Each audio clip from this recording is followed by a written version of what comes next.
Welcome to Past the Projections. Fantasy experts, really. You should really consider us the pinnacle of fantasy football knowledge. The host, Adam Skinner, the coach. There was a lot of debate on whether or not he would be that great. The guru, Thomas Lozano. Kid's a playmaker, like you touched on there for a second. Statman, Danny Pert. Definitely a touchdown threat. Love the frame, love what I saw from him. The wizard, Chris Roth. Solid player with good floors. The coach, the guru, the statistician, and the wizard. Talking fantasy football, Dynasty League specifically. I just come here because I like to talk. And if you want to listen to me, it's completely on you. Welcome to Past the Projections. This is Adam Skinner. Here on behalf of Thomas Lozano, Chris Roth, Danny Pert. As always, gentlemen, welcome. Thank you.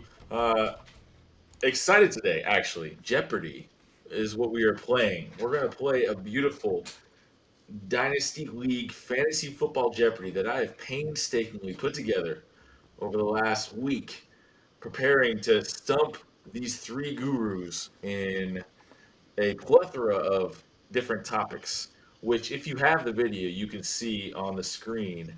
We're talking about name this player, who is the best asset, guess who, best trades, who had the bigger jump, and leading scorers. But that's beyond. We'll get more into that in a second.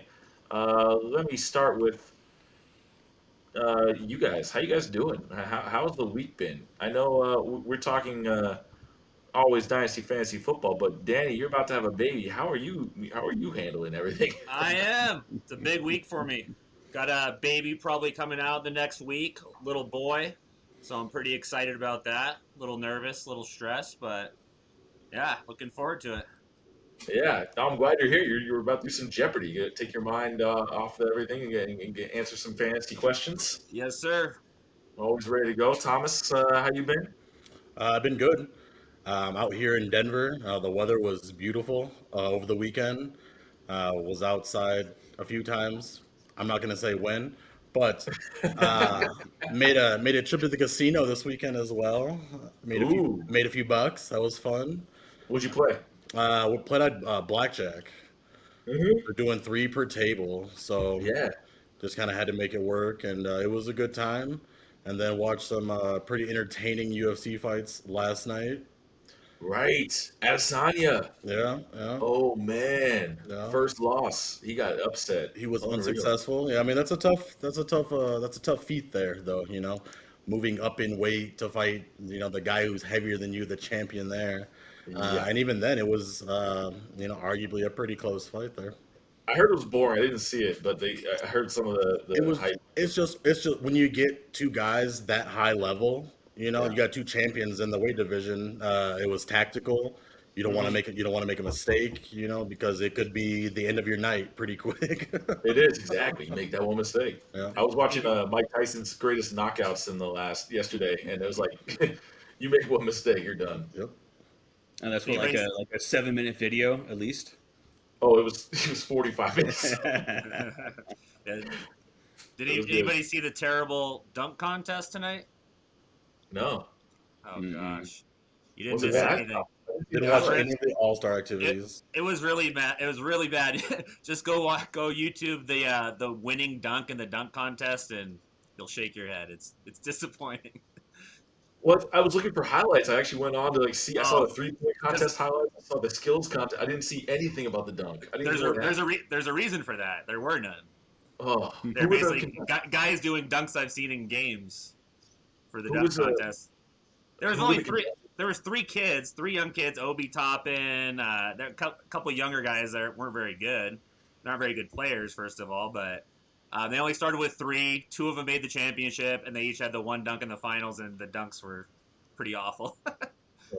Jeez. I did see that Embiid dipped out against the Joker again. There's some sort of trend going on where he's scared and he keeps dipping out, saying he's injured, saying he's scared. I mean, he just had a baby. I get it. Don't want to risk him, that sort of thing. But dude's scared. Dude's running. Ben Simmons and Embiid had to bail from the All-Star game because their barber came down with COVID. Yeah, don't start. It was a protocol. Hey, well, 1 time's just a coincidence, 2 times a trend. I'm just saying. It was like 4 or 5 times. Just saying, man. He's scared. He's running scared. Look, That's enough. All right, you guys ready to lose? maybe no. I don't think anyone's losing. There's only winners. We're all winners here tonight. Everybody wins. I got trophies for all of you. Nice. My God. All right, so let's get to Jeopardy. That's the plan. why we're Let here. me give you the actual categories. I'll break them down one by one. We have 6 categories tonight, starting 200 points to 1,000 points, 5 questions per category. If you can see the video, you will see it on here. But we have Name This Player, where I'm just going to give you some stats, and you got to pick the player. Who is the best asset? Based on average ranking according to Fantasy Pros. So I use fantasypros.com for all of my stats. That will be who we are basing this podcast off of. And we're going to find out who they ranked as their best asset according to their 32 experts. We have Guess Who. I give you 2 stats and a player. You have to guess which one's the player. So basically kind of like player A, player B, which one is Aaron Rodgers. And you have to figure out which one Aaron Rodgers is. And then you're also going to guess who the other is. And if you get the other right, you also get an additional however many points that question is worth. So you have a 50-50 shot of getting the first part right, and then you could possibly get another double the points if you get the second part right. We have best trades. So I went on to Reddit, because Reddit is such a sweet source, and I found 5 different trades that I kind of thought were interesting, and put them into a trade calculator on Dynasty101.com. You use a different rating system than everybody else. Obviously, every trade calculator uses their own ranking, but I use them. And then you're going to hear both sides and decide which side they said was better, which is pretty simple. I'm going to get next question: who had the bigger jump? So we will go with preseason rankings, and we basically from preseason to postseason, you have to decide who jumped bigger. Was it from top to bottom? Some of them will be who fell farther. Some of them will be who rose higher, and then it'll be mixed in between. Basically, who went from the farthest preseason spot to the end season spot, who had the biggest jump. And then leading scorers. I will give you leading scorers per week. Actually, that goes week by week in Dynasty. So it's who was the top scorer of the week, and you have to figure out who that was based on the clues that I give you. And then obviously a final question, which I will not reveal now, but we will decide that in the end. So should we do odds and evens again? Do you guys like odds and evens for deciding who chooses the first topic, or should I choose? Well, so I wanted to clarify real quick. This is still kind of Jeopardy rules, where say we get down to 400 on Name This Player, then we jump to 400 at best asset, or some of those, right? Yeah. Or we just okay. And then You can do go we anywhere. have to answer as a question? No, you don't answer the Okay, question. all right. About that. Okay. No, we do not. I was kind of getting into that. What is that? What is who? What is that? But we will. You can jump anywhere on the board. You don't have to go in order. You can go wherever you want and choose. So if you want to do all the high point ones first, feel free. But ideally, in my mind, the questions get progressively tougher as you go to the higher points. We'll see how it plays out. Also, odds and evens was entertaining last time around we did it, so I vote yes. Okay, done. Odds and evens. You 3 are up. We're gonna do it on my count. Fist up, Danny. 1, 2, 3. Shoot. Ready? 1, 2, 3. Shoot. Thomas, you are last. Oh, that's You should have kept it like that. You would have been golden. Like that. All right, do it again. Ready? 1, 2, 3. Shoot. Even That's 0? That's even, right?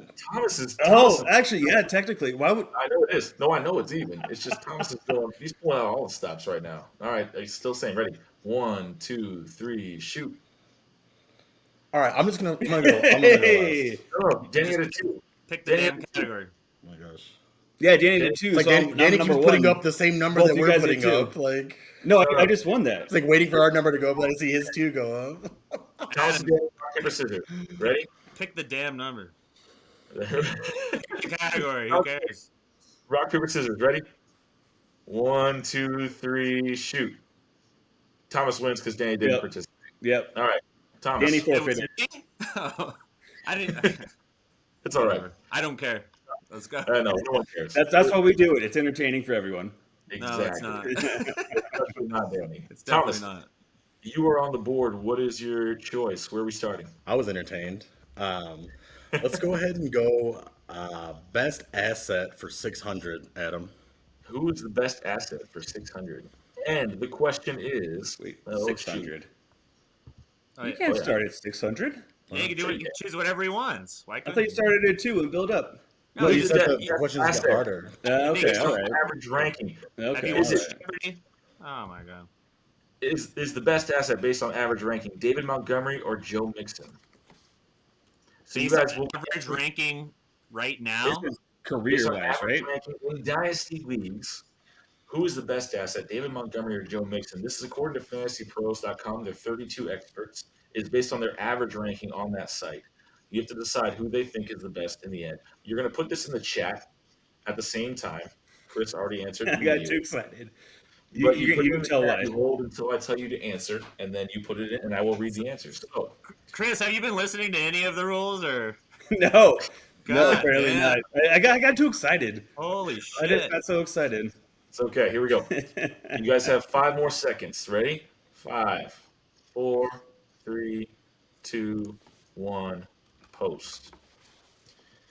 So Danny says Mixon. Chris says Mixon. Thomas says Montgomery.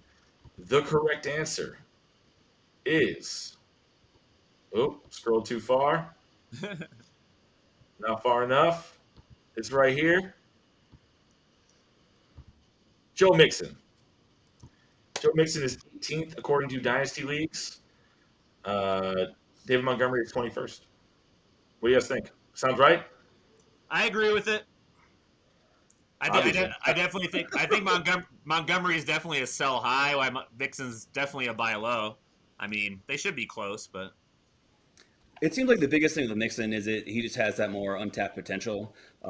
We've been saying it so long, I mean, especially as Bengals fans, is this is the year. This is his year. He's going to break out this year. So I think a lot of that is the extra hype coming out because it's Dynasty. We're not talking about just what they've done, but what they're also going to do. the thing about this question too is that the last few years, I'd say up until the second half of this season, this wouldn't have even been a debate. We're debating this because Mixon got hurt and Montgomery had a big second half. It's the only reason it's even a question, but I don't think there's much question on talent or any of that. Thomas, what do you think? You had Montgomery. Yeah, I mean, I think that Joe Mixon's an ankle sprain away from being the 25th or 26th, ranked asset as far as running back goes. And if the Bears are looking to improve at quarterback, I think that that's still going to inflate Montgomery's volume a little bit. Their line isn't terrible by any means, and they're a team that loves to run the ball. I think last year's stretch run with him he was a product of the circumstance there. It was a very easy schedule, but at the same time, he still flashed what a playmaker he can be when given the opportunity. And I just think that with Joe Burrow in town, they're going to want to sling the ball around a little more than feeding Mixon 20 to 25 times, especially if Mixon's not staying healthy.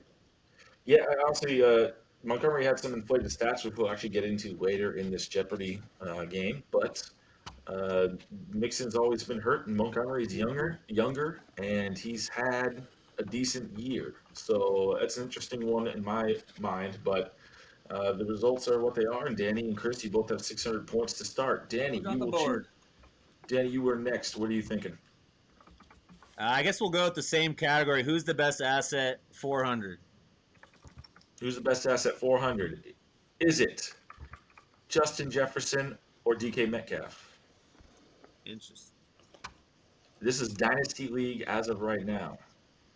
So, obviously, two of the top receivers, young receivers in the league. We're talking pretty high-level assets. Everybody, I don't think there's anybody listening to this who would not want to have either or both. So, who do you think is actually ranked higher? Justin Jefferson or DK Metcalf? You guys have 5 more seconds to answer. Ready? 5, 4, 3, 2, 1. Who is DK? Danny says. Thomas says Justin Jefferson. Chris also says DK. The correct answer is DK Metcalf. Mixon again, man. DK Metcalf. he is the second highest ranked receiver, as opposed to Justin Jefferson, who's fifth. So once again, Chris and Danny, you guys are doing pretty well. Got it right. You guys agree or disagree? What do you think? I would say again, so DK has done it. He's proven it a bit more. This whole Russell Wilson talk, though, does make me nervous. Trading for DK, and I was real stoked about it, thinking Russ was there long term, but just even the potential that they're even listening to trades makes me a little bit nervous. But still, what they've proven so far, talent wise and long term wise, that's why I had to go DK.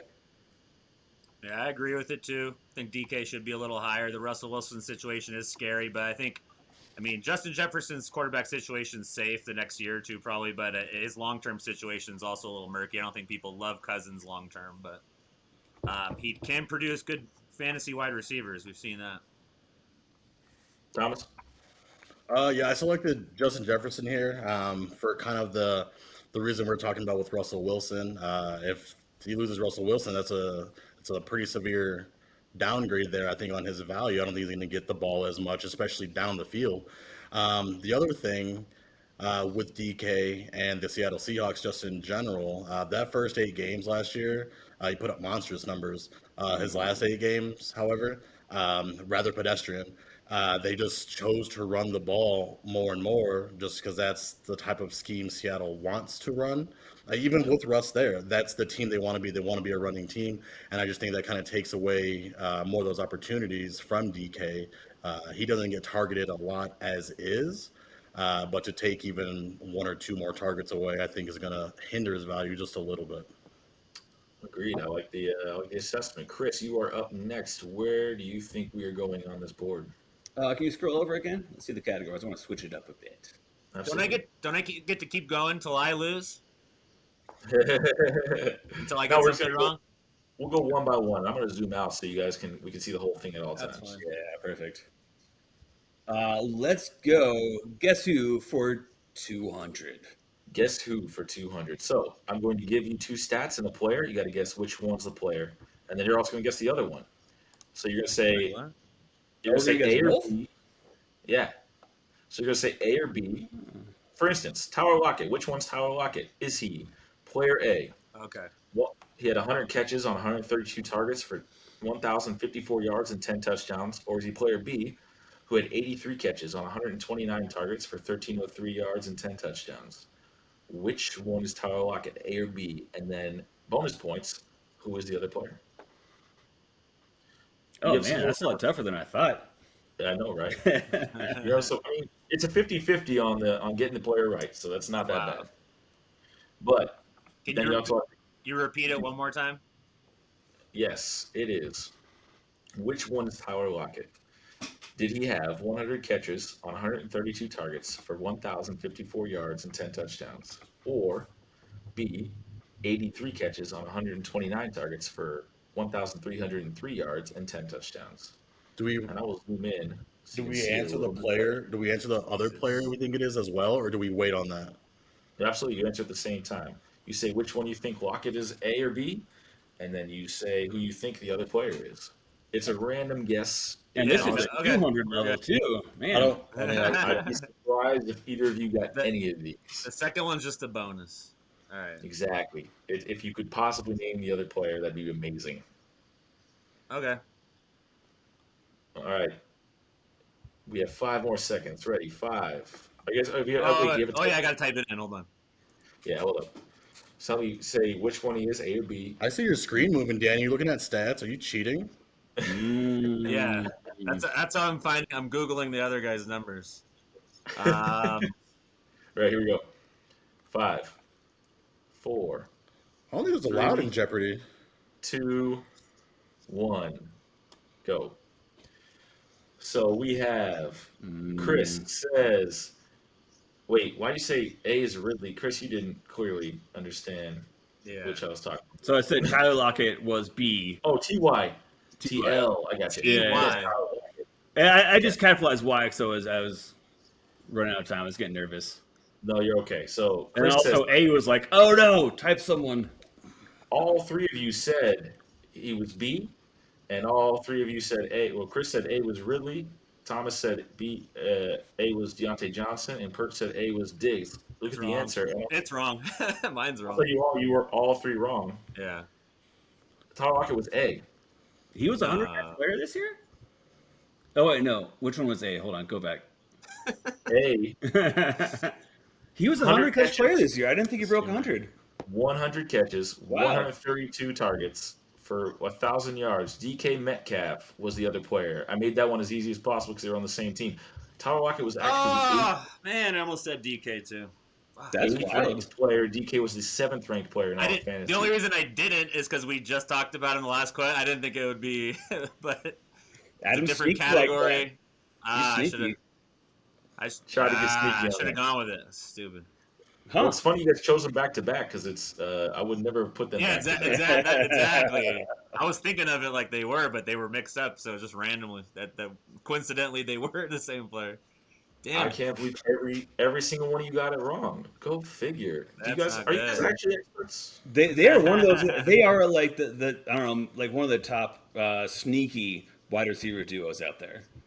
Like Tyler Lockett doesn't get much love, but as a duo, they are one of the best. I just know. I mean, I think 10 games in the season they were at both top 3, and I thought it was yards, but maybe it was receptions. Points. No, they're both top three. Like I said, in points, PPR leagues, Lockett was 8th, DK was 7th. They are the top wide receiver duo in the league. And that's Actually, why- the top. Wow. Oh yeah, and that's as a duo, and that's why I put them on there because it's Are they they are as far as a duo, yeah. absolutely. even over Kelsey and Hill? Well, I guess it's not a wide receiver duo, though, Yeah, right? Exactly, Uh, yeah. okay. That's a a wide receiver receiver, duo. dude. Okay. That's Yeah. a wide receiver duo, and that is a little different. Receiving tandems. All I right, actually didn't check on that, but I'm curious. Anyhow, Let's see. moving Fun on to the fact: next I've one. literally never Thomas. owned Tyler Lockett on any team. I've had Tyler Lockett. He's good at times, but not really. Thomas. I select now. I haven't got anything right. Yeah. Where yeah, is but going? we're Where is one- going? Oh, I see. Well, yeah. Let's go. Who had the biggest jump, or the bigger jump, for 200? Who had the bigger jump for 200? And the question is, Julio Jones or Chris Godwin? This is obviously a jump downward. Both of them had underperforming seasons. Julio and Chris were two of the top drafted players, pretty high up on the boards. Both of them did not exactly do what we thought they would. So who fell farther? Was it Julio Jones or Chris Godwin? That is the big question on the season. All right. 5, 4, 3, 2, 1. Julio, Chris Godwin from Thomas. Yeah, Thomas, you seem to have a different answer every time. And guess what, Thomas?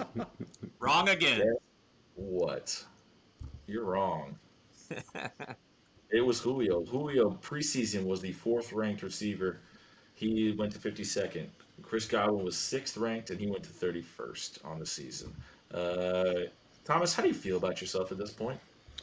I mean, we're not playing for money here. This is all. I mean, I need to pull a cheat sheet like Danny, I think, dude, so I can start getting all these Oh my right. god. My hands were on the screen that whole time, this one. I don't know what else you want me to do.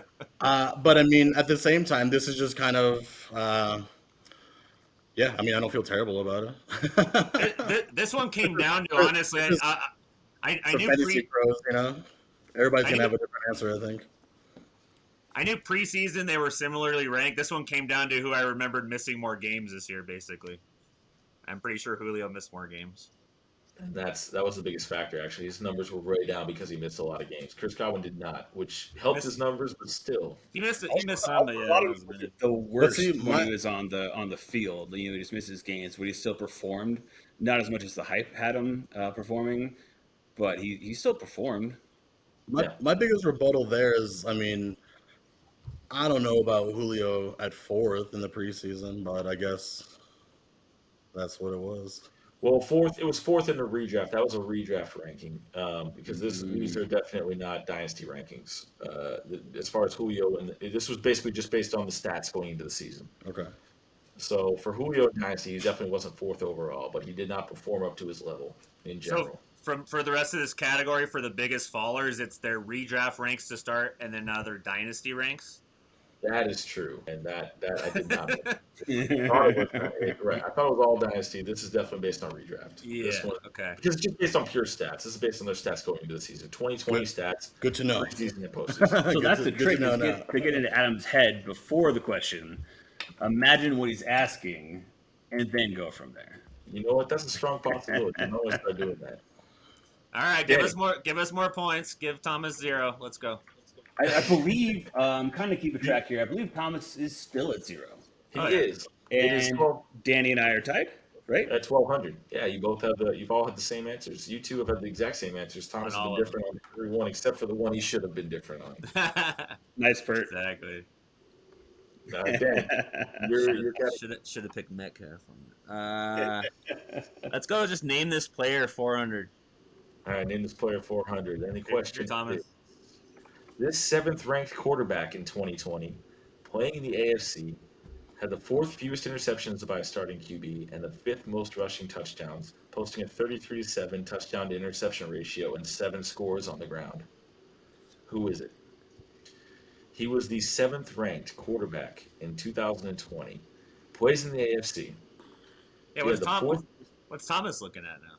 Got some I don't know, right? some lists or some stats? He actually, I can check him here. He's looking at the same. I'm just thing reading the while I'm looking question. I'm just reading the question. He had the 4th fewest interceptions, and he had the 5th most rushing touchdowns. 33-7 touchdown to pick hit ratio and 7 touchdowns on the ground. Okay. Those I are got it. his stats. Who am I talking about? You guys All right. have 5 seconds. Ready? 5, 4, 3, 2, 1. We have a Thomas with Mahomes, Danny with Herbert, and Chris with Herbert. I feel good because Danny and I answer the same again. I know, isn't that wild? Why does that happen every time? Guess what, though? Y'all are wrong. Ah, I knew it wasn't right because I know that's not how many touchdowns Herbert had, but it was close. that interception Ryan. rate was close though. It would be Ryan Tannehill, who was the 7th-ranked Ooh. quarterback in all of man. fantasy. And nobody ever realizes this man puts up legitimate numbers, including those rushing yards. It wasn't the yards, it was more of the touchdowns, but he had a lot of rushing attempts. And a 33-7 touchdown interception ratio. How do you guys feel about Ryan Tannehill? He's tough. I mean, just because he had such a mediocre to injury-filled career for the first 5 years of his career, and then now he's kind of having that post Gase, post Dolphins glow up. He fits his scheme really well, and also honestly, I didn't think he was 7th ranked. I mean, that's a little surprising to me. Yeah, I mean, he was also inside the top 12 the year before. He's been a top 12 quarterback ever since he's joined the Titans, essentially. I like him as a high floor backup quarterback in the league. I'd be pretty happy with that. Yeah, I think he certainly has started to benefit a lot more from defenses playing man because when you have to worry about somebody like Derrick Henry just continuing to pound the ball up front, it really starts to open things up in the play action. It opens things up if you just drop back straight and pass because it makes the defense more honest and kind of have to show their hand a little more before snap, maybe more than they want to. I mean, so Thomas, you're saying he's a benefit of the system. Danny, you said as a backup quarterback. This man was the 7th-ranked quarterback in all of fantasy. Is he worth their pick in fantasy, or worth a trade in Dynasty? Yeah, I think if you want a low end starting quarterback, sure. If you don't have anybody, I think he's a great backup. But I don't know if my team's contending this year. I don't know if I'd be happy with him as my number 1 going into the season. But not saying he can't do it. He's done it. But I'd rather have a stud and have him be my backup and have a quality backup. All right. I certainly wouldn't be drafting him as a 7th quarterback, or even giving up top 7 quarterback value for him. Let's be frank. Before he got to Tennessee, he was irrelevant. I don't think he held much value as far as fantasy even goes. And then the fact he has had these 3 years, that could kind of speak for what I'm saying as far as product of the system. And so if for whatever reason they were to let him go, I think they just locked him up though. But if for whatever reason, 2-3 years down the road, he's playing for another team, putting up the numbers he was putting up the first few years of his career, hopefully you didn't give up too much capital for him. Could we argue though that he was originally terrible in his career because he was part of the Adam Gase system that ruins a lot of players? That's exactly what I was pretty much the moment he got away from that, he excelled. No, I mean we could absolutely make that argument. It could certainly go both ways. We just don't know until maybe either he gets a new system or leaves town. But either way, I wouldn't value him still, even with the number. I still wouldn't value him that way in Dynasty. I would say one thing as well, like real quick, just to note. So we're talking one QB here. If we're talking a super flex, then he's a must-have. Having him sit there as your number 2 quarterback, that is solid. That is, I mean, you can't ask for too much more than that. I mean, 7th ranked quarterback overall. There's a lot worse you can do, and I would just like to mention Drew Brees as far as when he first came into the league on the Chargers. No one really thought about him, and all of a sudden he's one of the best of all time. Tannehill might be worth more than people are realizing. He's just so safe. The thing is, the guys that you can get in his area with similar value to him are, I feel like, guys that have a lot wider range of outcomes. They're a little riskier. Where I feel like Tannehill, you're almost guaranteed a top 15 to 20 season out of him. You know. Let me ask you this, just based off how they ended the season: Herbert or Tannehill? Herbert. Yeah, if we're talking Dynasty, it's got to be that's what I'm saying. I wouldn't value Tannehill as a top 7 in Dynasty, let alone top 10 in Dynasty. If we're talking Superflex, obviously, but we're talking one quarterback Dynasty leagues here. Yeah, that's fair. Chris, you have the next category. What are you thinking? Let's go. I'm thinking about some trades here. Let's go trades for 600. All right, here are the best trades according to Dynasty 101, the trade calculator. Alvin Kamara and pick 12 in this year's draft for Jared Goff, the 3rd pick, T. Higgins, and Justin Herbert. Oh, it's 3 for 3. Does this specify how large of a league? And my fault. This is a 12-team league. You're right. This is a 3 for 3. It's Alvin Kamara, the 12th pick, and Jared Goff for the 3rd pick, T. Higgins, and Justin Herbert. So, I'm gonna write this down. 12-team, 1 quarterback. Absolutely. Can you repeat it? 1 quarterback. We have Alvin Kamara, the 12th pick, and Jared Goff. So 3. Yeah, Herbert. 4, the 3rd pick, T. Higgins, and Justin Herbert, who we were just talking about. And you said this is a 12-team, right? This is a 12-team league. Wow. This is the last pick in the first round, plus Kamara, plus Goff, for the 3rd pick overall, T. Higgins and Justin Herbert. Once again, tough. I mean, these aren't easy, but it's a 50-50 shot. You guys can't be that wrong. Or can you? Because you were last time. All right, I'm ready. So we're just answering 1 or 2, right? Is that how we're going to answer here? Just 1 being the first option, 2 being the second option? Yeah, you can either list the players or say 1 or 2. That's fine. Just name 1 player from the side you pick. Exactly. Whatever one you think is Whatever. better. Let's go. Ready? 5, 4, 3, 2, 1. Thomas says 1. Chris says 2. Pert says 1. The correct answer is... Oh, wait, you have the wrong cell highlighted. Like what? Oh, no, I thought you were about to show us the answer to the definitely trade. did Never mind. No, the winning side is number 1. Once again, Kamara, the Kamara 12 and Goff side is worth more. Kamara's worth 3,100 points according to that, which was worth more than the entire trade, basically. On the other side. That's wild. That's crazy. I just know like some of those calculators, some of the elite players have like really high ranks, like really high points. I mean, I guess Kamara is worth more, multiple firsts, really. I mean, realistically, I mean, is Kamara worth the 3rd and Higgins by himself? Worth more. The 3rd pick in Higgins, yeah. Yeah, maybe even a little bit more. And then after that, I'd also argue in just a 12-team single quarterback league, the 12th pick is very close to Herbert. Maybe. crazy. Yeah. Wait, oh, damn it. Pert took the lead. I did. That's an argument. That's tough. Yeah, Pert did take the lead. You guys agree though, Thomas? You think it's a good trade? I mean, obviously I did choose the Kamara side as far as having the most value, but I think in a dynasty league, and depending on what you want to do with your team, I certainly don't hate having Justin Herbert, T. Higgins, and a shot at a stud in the top 3 of the draft this upcoming year at all. I agree. Yep. Yeah. I, Yeah, it doesn't I depend on your actually position. love that, In but my- as far as the value goes, yes, the Kamara side has the more value, but me personally, I think I would take the side with the young guys and the high pick. Also, from the Kamara side, you could offer just Kamara for a 1-3 T. Higgins and Justin Herbert. And the person would have to think about it at least for a bit. I'm almost looking at Maybe this like for the time to think without about Jared Goff in it. I'm looking at almost Kamara in the 12, third Herbert and Higgins. Goff's almost irrelevant in a single quarterback 12-team league. I mean, I feel like I rushed here. Danny was like, I'm ready. I wasn't ready yet, so I don't know. Oh, come on. Not rocket science. Let's go.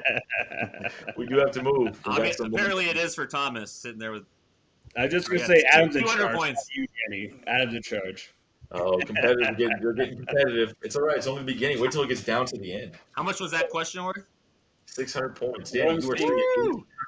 Chris, you were sitting at 1,200, and Thomas, you were sitting at 600. If there's always one thing I can resort back to in Dynasty fantasy football and not Jeopardy, it's rings, baby. It's rings. I thought it was belts before. Did you get belts and rings? Did you like the magic ring? discount. How many chips you have? How many chips you have, Danny? Leader in Jeopardy? It's called the small sample size. That's what it's called. You didn't answer. Let's You didn't answer my question. talk about our fantasy history the last 15 All right, years all and right, all right. Hey, count the it's titles. Too early to get this in depth. Danny, you have the next category selection. What are you thinking? Let's do Guess Who 600. Guess who for 600? The question is, which one is Kirk Cousins? Was he 339 for 528 or 4,084 yards and 26 touchdowns and 10 interceptions? Or was he 349 of 516 for 4,200 yards, 35 touchdowns, and 13 interceptions? Pretty similar stats as far as attempts, completions, and yards. Touchdown, big difference. 26 to 10 or 35 to 13. Who is Kirk Cousins? And then who is the other player? That's the other question. They're getting progressively harder. Hey, can you repeat it one more time? I can't Absolutely. see him. So, player A had 339 of 528 for 4,084 yards, 26 touchdowns, and 10 interceptions. Or 349 of 516 for 4,200 yards, 35 touchdowns, and 13 interceptions. Pretty similar stats, like I said. The completions and yards are basically the same, but you're looking at a big discrepancy in touchdowns: 26 to 10 or 35 to 30. Fuck, this is hard Which without one was seeing it. Kirk Cousins? Well, it's just like I said. Don't worry so much about the. Like I'm breaking it down for you. I know, yeah. I just It's wish I not could about see. the completions or the yards. It's about the touchdowns. 26 to 10 or 35 to 13. That's the big difference between the two players. And then we're also saying who's the other one. It's kind of a toss-up. I can zoom in for you if you want to look at it more. Yeah, can you? That might be helpful in the question. Like these ones are just tough because there's so much. There we go. Can I call clock? You can call clock. These are tough. Also, I got to ask, how many bonus points? Any the thoughts same there? amount. The same amount as the question. Oh, so double. Yeah, you can get double the points. Okay. Double Jeopardy. Oh god. You don't even have to get which one it is. So if you guess who it is wrong, like if you say this is A, Kirk Cousins is A, and the other guy is B, but you get the other guy right, and that's the wrong order, then you still get your points for the other guy. Fuck yeah. Mm. Man. So Clock. Yeah, so I think we're talking clock here. Pretty good last time. here we go. All right, whatever. 10, 9, 8, 7, 6, 5, 4, 3, 2, 1. Thomas says B. Who is Stafford? Pert says A. Herbert. Chris says A. And Dak is B. Well, I will say, at least some of you are right. Some of us were. One of us. Yeah, Oh, one man. or more. We're going to zoom out on this one. This is exciting. It is, isn't it? Who is right? The correct answer is How could that Kirk be? Cousins is B, and A is Matt Stafford. I think Thomas Whoa. There you go. There you go. nailed this question, and you both got it wrong. Thomas gets double points. It Oh was no! Kirk Cousins had 35 touchdowns and Hey, 13 our, interceptions quietly, and more passing yards than Matt Let Stafford. me just start by saying Adam Thielen and Justin Jefferson had at 26 touchdowns, just those two. Yeah. Exactly. Chris, I'm curious about your guess for B was Dak. I panicked a little bit. I know. I mean, he still had. I mean, like Dak still put up crazy numbers in his 7 games. It was like Not It is- without he was on stars. pace for like $6,000, like 6,000 yards or something stupid. It was like I don't 4 know. games, bro. How would he have Panicked. No, it was more than 4. No, It was because 4. I had the same Dak Burrow bet, and I was real scared for a bit. And then I mean, eventually, Thomas, what week was it? It was week 4. was it? Five. I Yeah, was later than that. I don't know. I panicked. Maybe 5. It was early. it was putting up astronomical numbers, but not It that was. high. Like I said, I panicked. Time limit. This one, I don't like this one. I don't like 8 this touchdowns a game. one. This is actually very tough without seeing like a quarterback list or a player list. Right? sometimes. Yeah, no, exactly. I Yeah, even, you're like I'm thinking trying to off your remember, head, trying to run through Stafford- stats. Like, They sound like excuses to me, Statman. yeah. If you Yeah, see Stafford, I just didn't. I crushed this question. All right. Thomas nailed it. No, I mean you Yes. caught up. You caught up to the lead. He did. Thomas is now tied with Danny, 1,800. Chris, you were at 1,200. One question. See how Jeopardy- This is how we do it. I didn't know these ones were double. Man, that Oh, makes this the most valuable category so far. I'm impressed, Thomas. That was. So, I mean, we didn't even talk about really the players much there, but yeah, Stafford has similar numbers every year. He ended up missing a little bit of time. Otherwise, I think the touchdown numbers would have been very similar.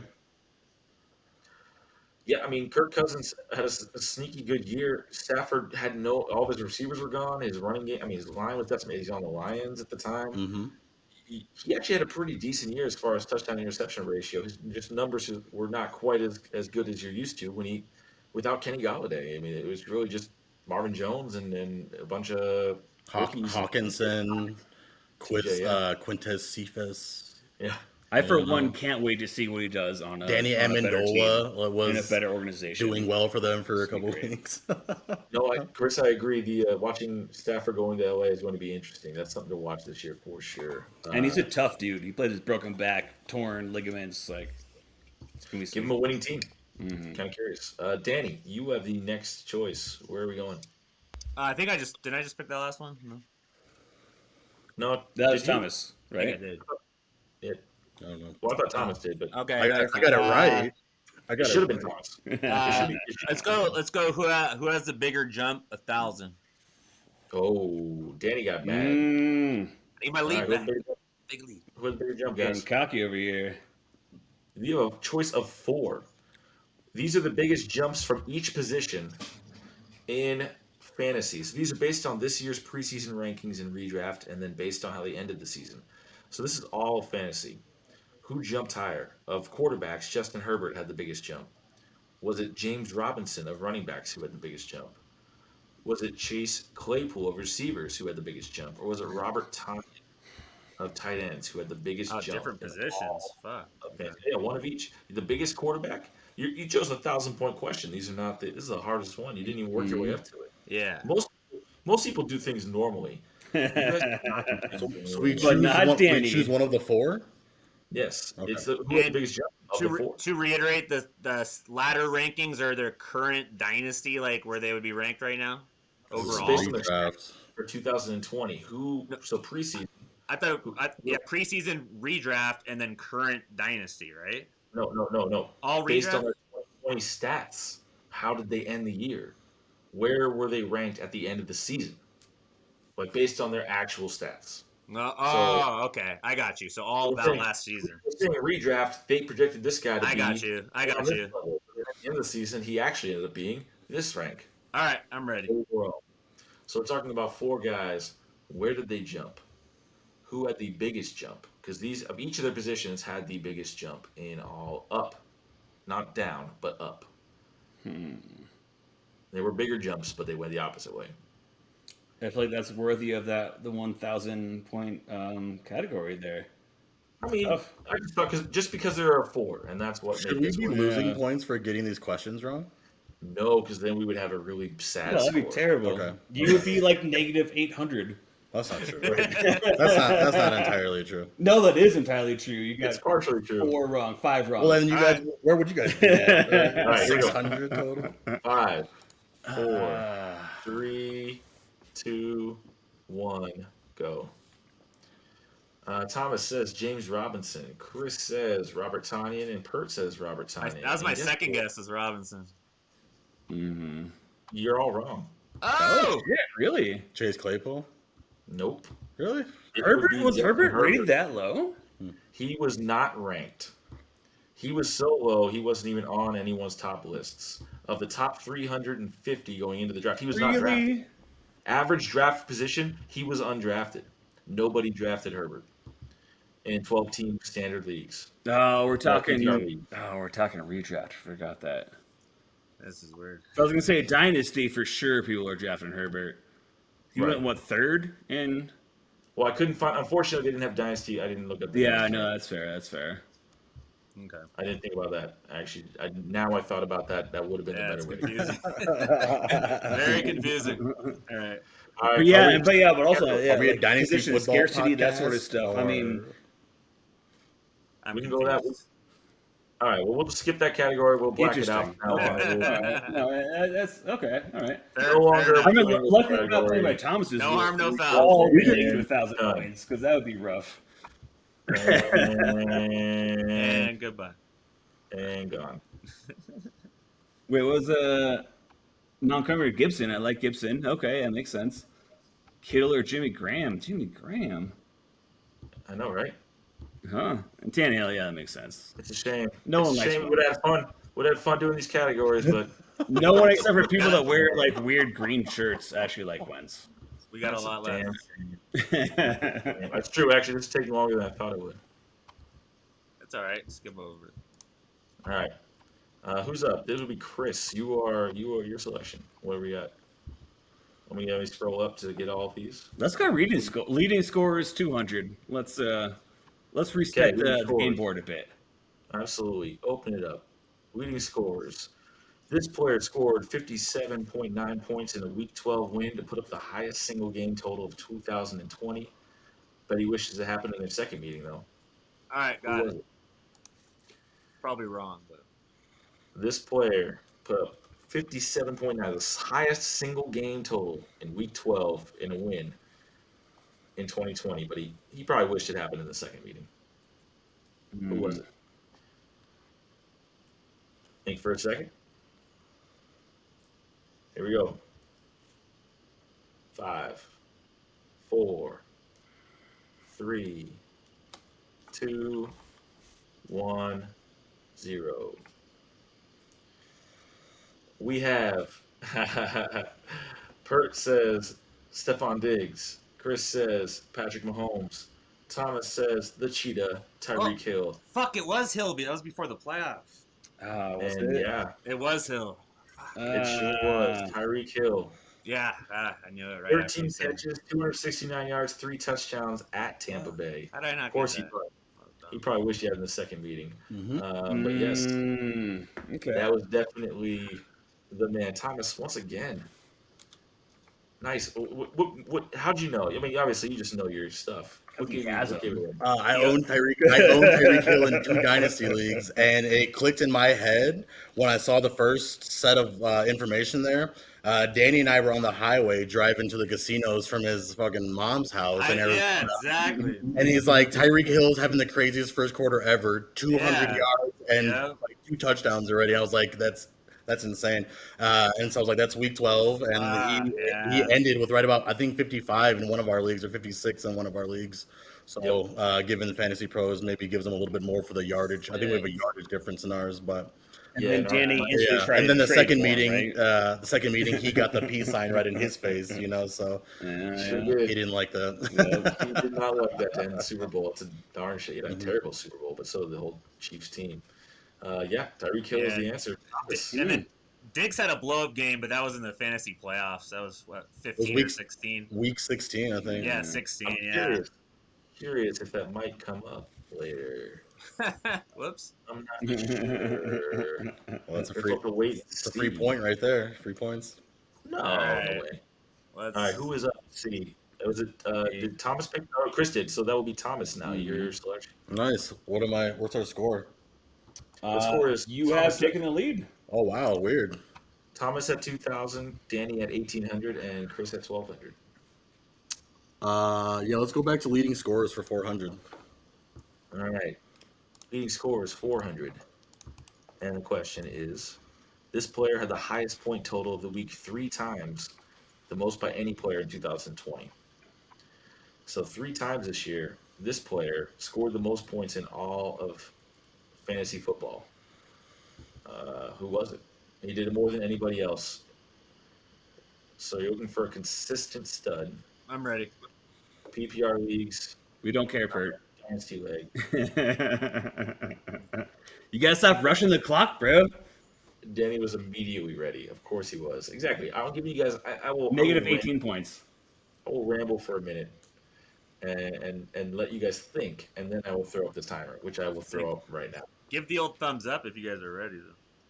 Yeah, that also too. If it's quick, we're good. Ready? 5, 4, 3, 2, 1, go. Thomas says, "Lights, Kamara, action." Oh man, look at you, Thomas, with your puns or the man. You have like team names on top of your answers. Right? He's already he already got this list. I know it. Danny, Derrick Henry, Stephon Diggs. Unfortunately, guys. Well, actually, one of you's right, but it's the same guy again right now who seems to be running the show. It's Alvin Kamara. Yeah. Getting it right. 44.7 week 3, 34.8 week 10, and 56.2 week 16. Six touchdown game. Yeah, he led the league Yeah, it 3 was. times of any player, which was more than anybody else in the league. Thomas, nice. This is why I have rings, baby. Boo. And the quotes with it. Or what, you're that confident you know all this? That's actually the feeling reason good. why he has I'm feeling them. good. It's not that he's getting things right. It's because he has those puns locked and ready to go. We're in showbiz, baby. He's looking up these stats. He's already ready to go. He's got the whole thing I'm checking him though. At least he's not looking up as we go. So must have been leaked. I'm clean. List must have been leaked. I mean, if you pay me off, I'll give you some. Also, that one for sure. I was thinking about it. I don't know the pressure and the countdown. I blanked. I just Venmoed you $20 out. I got some more leaks for you. Hey. Danny, you're next. Where are we going? Who's the best asset? 800. Who is the best asset of the two in Dynasty? Noah Fant, Kyle of 3. Noah Fant, Kyle Pitts, or Dallas Goedert. This includes a rookie who is undrafted. Wow. But you have Noah Fant, Kyle Pitts, or Dallas Goedert, who right now in Dynasty leagues is the biggest asset, which gets a little tricky now. And We're what is talking this based off of? Current dynasty value. Current Dynasty League value on fantasypros.com, according to the 32 experts who ranked every player at every single position. Now, this is a little tougher because we have a rookie, obviously, who is undrafted. But everyone knows the potential of Kyle Pitts, and everyone is aware that this guy coming into this draft is one of the biggest names. Tight end is a tough position. Noah Fant and Dallas Goedert, 2 big names at the position as well. Really interesting question, and that's why it's a higher level question. But now I want to hear your answers. We have 5 seconds. 5, 4, 3, 2, 1. We have Thomas saying Dallas Goedert, Chris saying Dallas Goedert, Danny saying Kyle Pitts.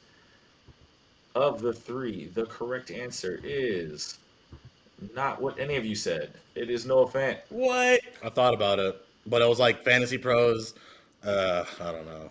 This is No, all right. So how do you have Pitts like ranked? That's crazy. I don't because as far as I know, the rookies aren't even included in the updated dynasty ranks. this like I said, according to Fantasy Pros and their 32 experts, they ranked every single player, including the rookies. So Interesting. This is based on, I mean, you have to remember rookies aren't drafted. You don't know where he's going to land. That will affect his situation, so he might be lower than a guy whose situation you know. At the same time, Will Fant had a big year, and Dallas Goedert is still behind Zach Ertz technically. So as of right now, you have to think That's about these. wild. So, I mean, where- even like Hurts is better than Locke. I mean, What? like Ertz is not going to be around too much longer, and so we're looking at Hurts. I think Hurts is better than Locke. Right, Granted, Goddard? the Bronco. Yeah. Goddard. So Goddard. that's why I would think Goddard is higher just because the QB situation is better. But that's wild. I didn't. So where do they have Kyle Pitts ranked at tight end? 10th. Still 10th overall. Actually, so surprisingly, He's going to be a matchup nightmare. he's a giant receiver. Really, he's He a really giant is, receiver yeah. who's okay at blocking. Once he gets drafted, I'm sure he'll move up, especially depending on the situation. He's got Yeah. Vernon Davis upside written all He over has- him. He has a lot of potential, and I'm sure he'll take over the league. He's high on everybody's draft board. But he also hasn't taken a snap, so it's kind of crazy. Like, I don't know. That's again a tough question trying to rank him against people who have played and played at least a couple seasons by now as well. Tough question, and none of you got it right. Come on now, Well, Chris. I was Chris, sure we had it. you are up on this one. Where are we I at almost next? said fun. Chris, where are we going? Best asset for 2. Best I asset. want something. I want something to build my confidence back. I want to. Easy question. And Chris, guess who it is? Of the best assets, who is better, Joe Burrow or Trevor Lawrence? He will be last year's number 1 pick versus this year's number 1 pick. Who is the best asset according to Fantasy Pros? And we already know Trevor Lawrence is going to the Jaguars. So, who is the better asset, Joe Burrow on the Bengals or Trevor Lawrence on the Jaguars? I mean, this is Chris. Of all the questions for you to choose, of course you choose this, and you, as a huge Bengals fan, I'm sure I already know who you're going to choose. Do you though? Do I? I don't. I already know. And if you don't, I'll slap you in the face. We'll see. We'll see how it As goes. a true fan. All right, here we go. 5, 4, 3, 2, 1. Lawrence. Oh, pain, Chris. And then Thomas is Joe Exotic. Yeah. Guess what, guys? I kind of gave you the clue last time. These rookies aren't drafted. They haven't played a snap. You might want to go with the guy who has. That would be Joe Burrow. He is the 9th ranked quarterback according to Fantasy Pros, and Lawrence is the 11th ranked quarterback. I am kind of curious. I'm pretty sure I just saw a PFF post where it's saying It's they're Fantasy- it's Fantasy projecting Pros. Lawrence to be the top This is 10 of Fantasy all Pros, time. not PFF. This is Fantasy Yeah, Pros. You can go on whatever site you'd like to go on. This is It's- based So just to say, I just saw a stat saying that they project Trevor Lawrence to be the top 10 of all time. right, but That's why I put the pain and Andrew then Luck was supposed to very. be top 10 of all time. He retired Frowny 5 years into face. his career. No, Wow. actually, they didn't rate Luck at top 10. They were like, granted, they rated him at 15, something like that. I don't know, like lower. The but, best draft prospect since Andrew Luck, and Andrew Luck's already out of the league.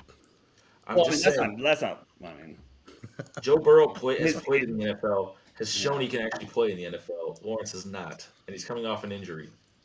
Yeah, A labrum surgery.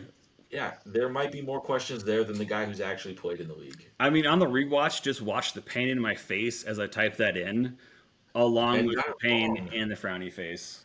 Oh, Like, I'm just saying, I don't know where you're pulling your stats from. I was trying to get inside of your head. you know exactly where I'm putting I was myself. trying to get inside of your head and see how you would have. I'm so sad. I'm so sad for you and everything that happened in that question. Oh my gosh. And also just the career and just being a Bengals fan. And like, I'm stuck with it. I have to now. Like, I don't have any choice. And you didn't even I'm going choose to do it until I die. I thought it was an alley oop. It was an alley-oop. It was an alley. Alley does Also, much you were like- talking it up so much. I I thought did you a were trying to get windmill. inside I my don't know head. what everybody else did. I thought you were trying to get in my head. I can only alley. I can't oop as well. Thomas oops all the time. Again, like I was just saying, I don't know. Also, I thought you were just trying to mess with my head. Not gonna lie. I mean, speaking of ooping right now, Thomas is at 2,400 points and has gotten. I don't think that you got either of you, Chris or Danny, have gotten a question right in about 6 questions. Thomas is at It's been a 2,400. while. Danny, at 1,800 and Chris at 12. Not out of anybody's reach by any means, especially with the double point question still out there. But Thomas is on a roll, and you guys are falling behind. Thomas, why don't you add to your lead? What are you thinking? Where are we headed? It's not how you start; it's how you finish, baby. Because you started with 5 wrong. Let's go with leading scorers for 600. Let's keep it going. Let's make it another 7 wrong. I'm in the lead. I'm in the lead with 5 wrong. I know. That's what I'm hoping you're gonna like start bombing. All right, let's go. Leading scores. He was the only tight end to have a week at the top of the league. Scored 45 points week 13 at the Jets. The only tight end out of the leading score of all scores in fantasy. He had the top score of the week. That was week 13 at the Jets. Which tight end was it? The only tight end to do it this year. Danny's ready immediately with that confidence. He's done that 3 different times and not gotten it right. He knows. I can see in Danny's thumb that he got that one. Chris, you better figure it out quickly because we have 5 more seconds. 5, 4, 3, 2, 1, go. Chris says Kelsey. Thomas and Danny both say Waller, the baller. Oh, Pert throws the baller behind it because he's confident, and he should be because it was Darren Waller. Darren Waller in week 13 had 13 catches, 200 yards, and 2 touchdowns. Danny, you knew it right away. What you remember? Just remember it?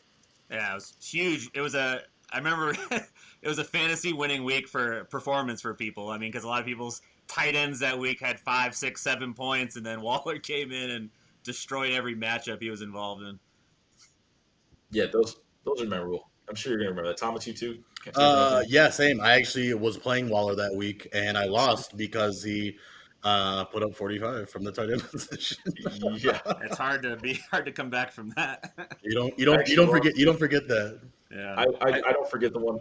I lost 1 week in my redraft league. The 1 week that Tyson Hill was allowed to play tight end still, and he started at quarterback. So the guy I played against started Tyson Hill at tight end and then had a quarterback, and he beat me by 4. Yeah. And Tyson put up like 26 points.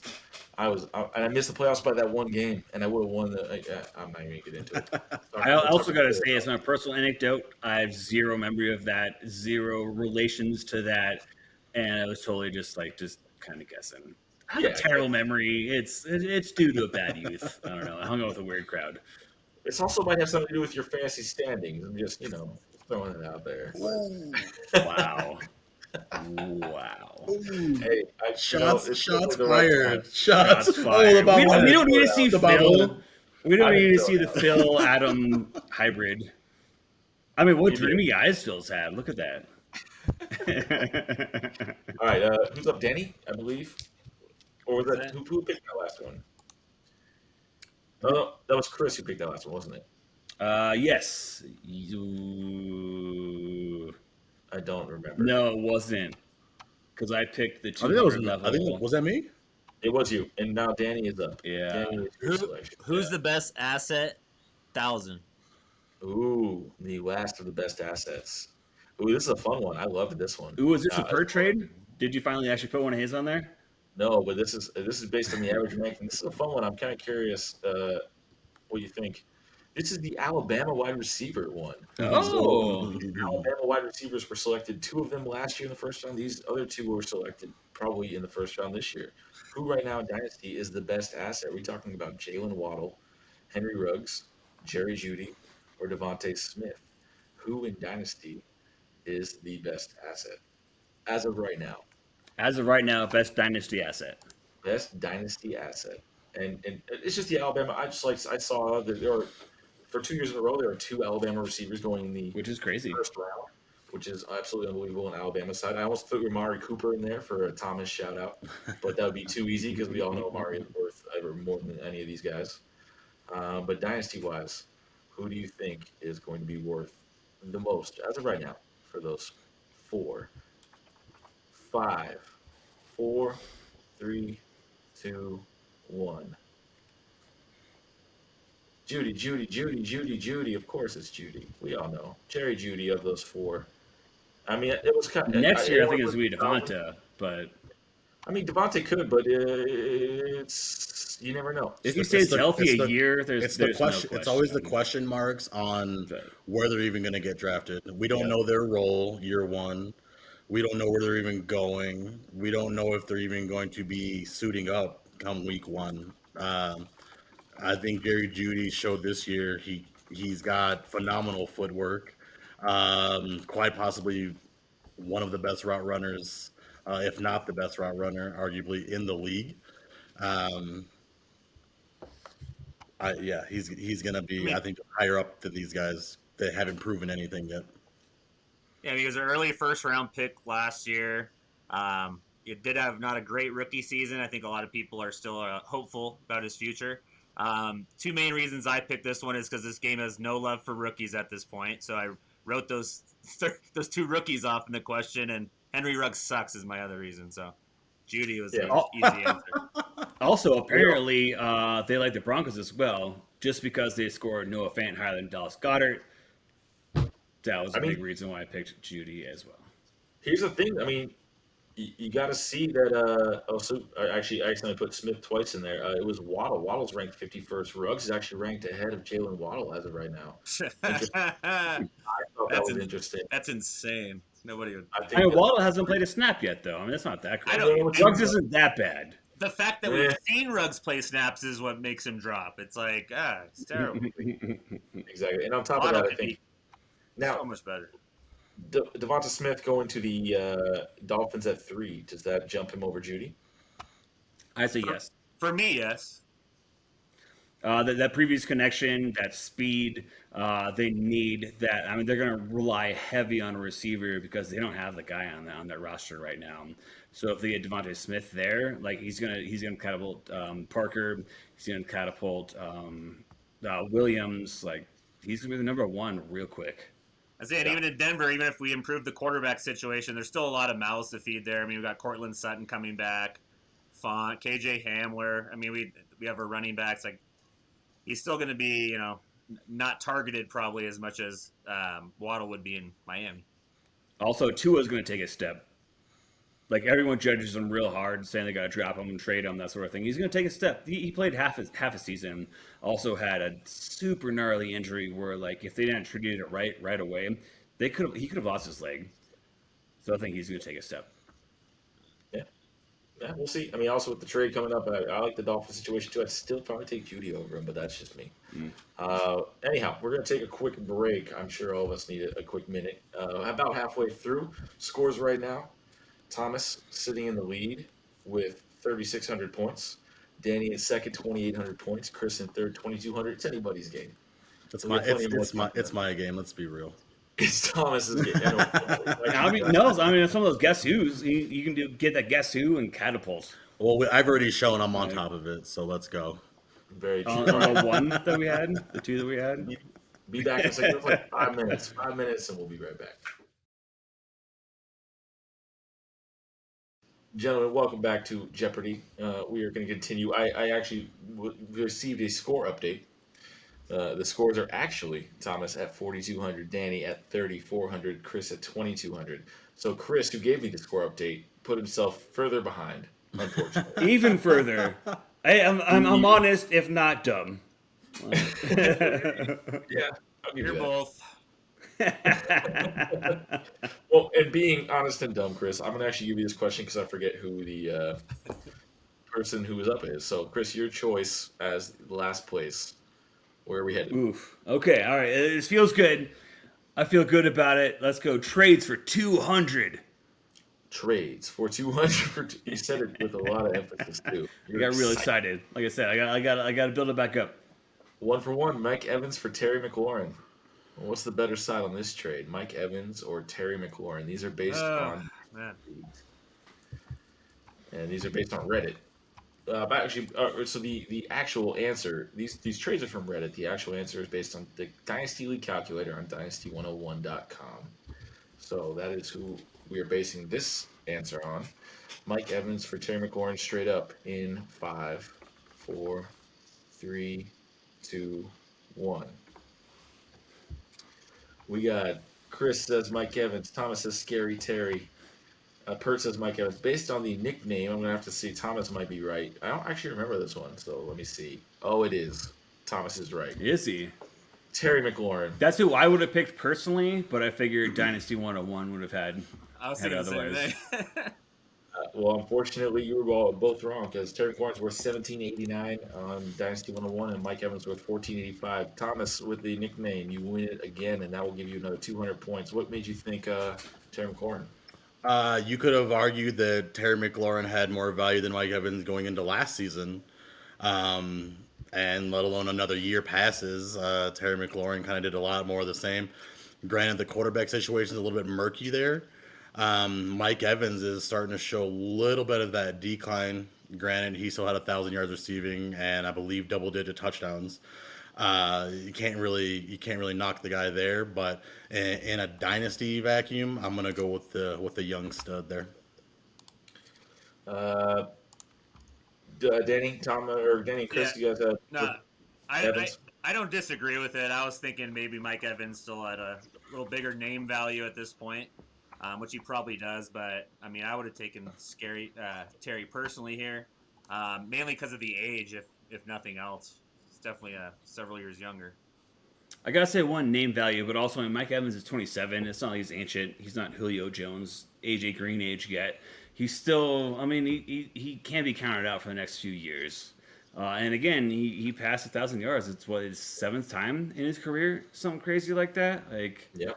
I don't know. Again, so I mean, personally on my team, partially because I'm a little more rebuilding mode versus a win now mode, I would go Scary Terry. But yeah, I thought Evans, his career, his history, and his not bad age, I thought would have put him up top just a little bit. Yeah, for some reason. We'll see if Chris Godwin stays there too. That's going to be important one way or the other for Mike Evans' value. I think that's the biggest agent. Mike. I think that's the biggest factor in his value. He is younger than people realize. He doesn't seem to have the same pep, but he had a great year, and I won the league with that guy, and I played him in every single game. Just saying, might be worth more than people realize. But according to Dynasty 101 and Thomas, who was wait, do you have something that you can prove where you won the league? No, I don't remember. Is that? Oh man, we haven't seen that guy in a while. I don't even know what you're talking about. What could possibly there be? Thomas, you have the next category. What are you thinking? Let's go back to leading scorers. 800, please. Leading scorers for 800.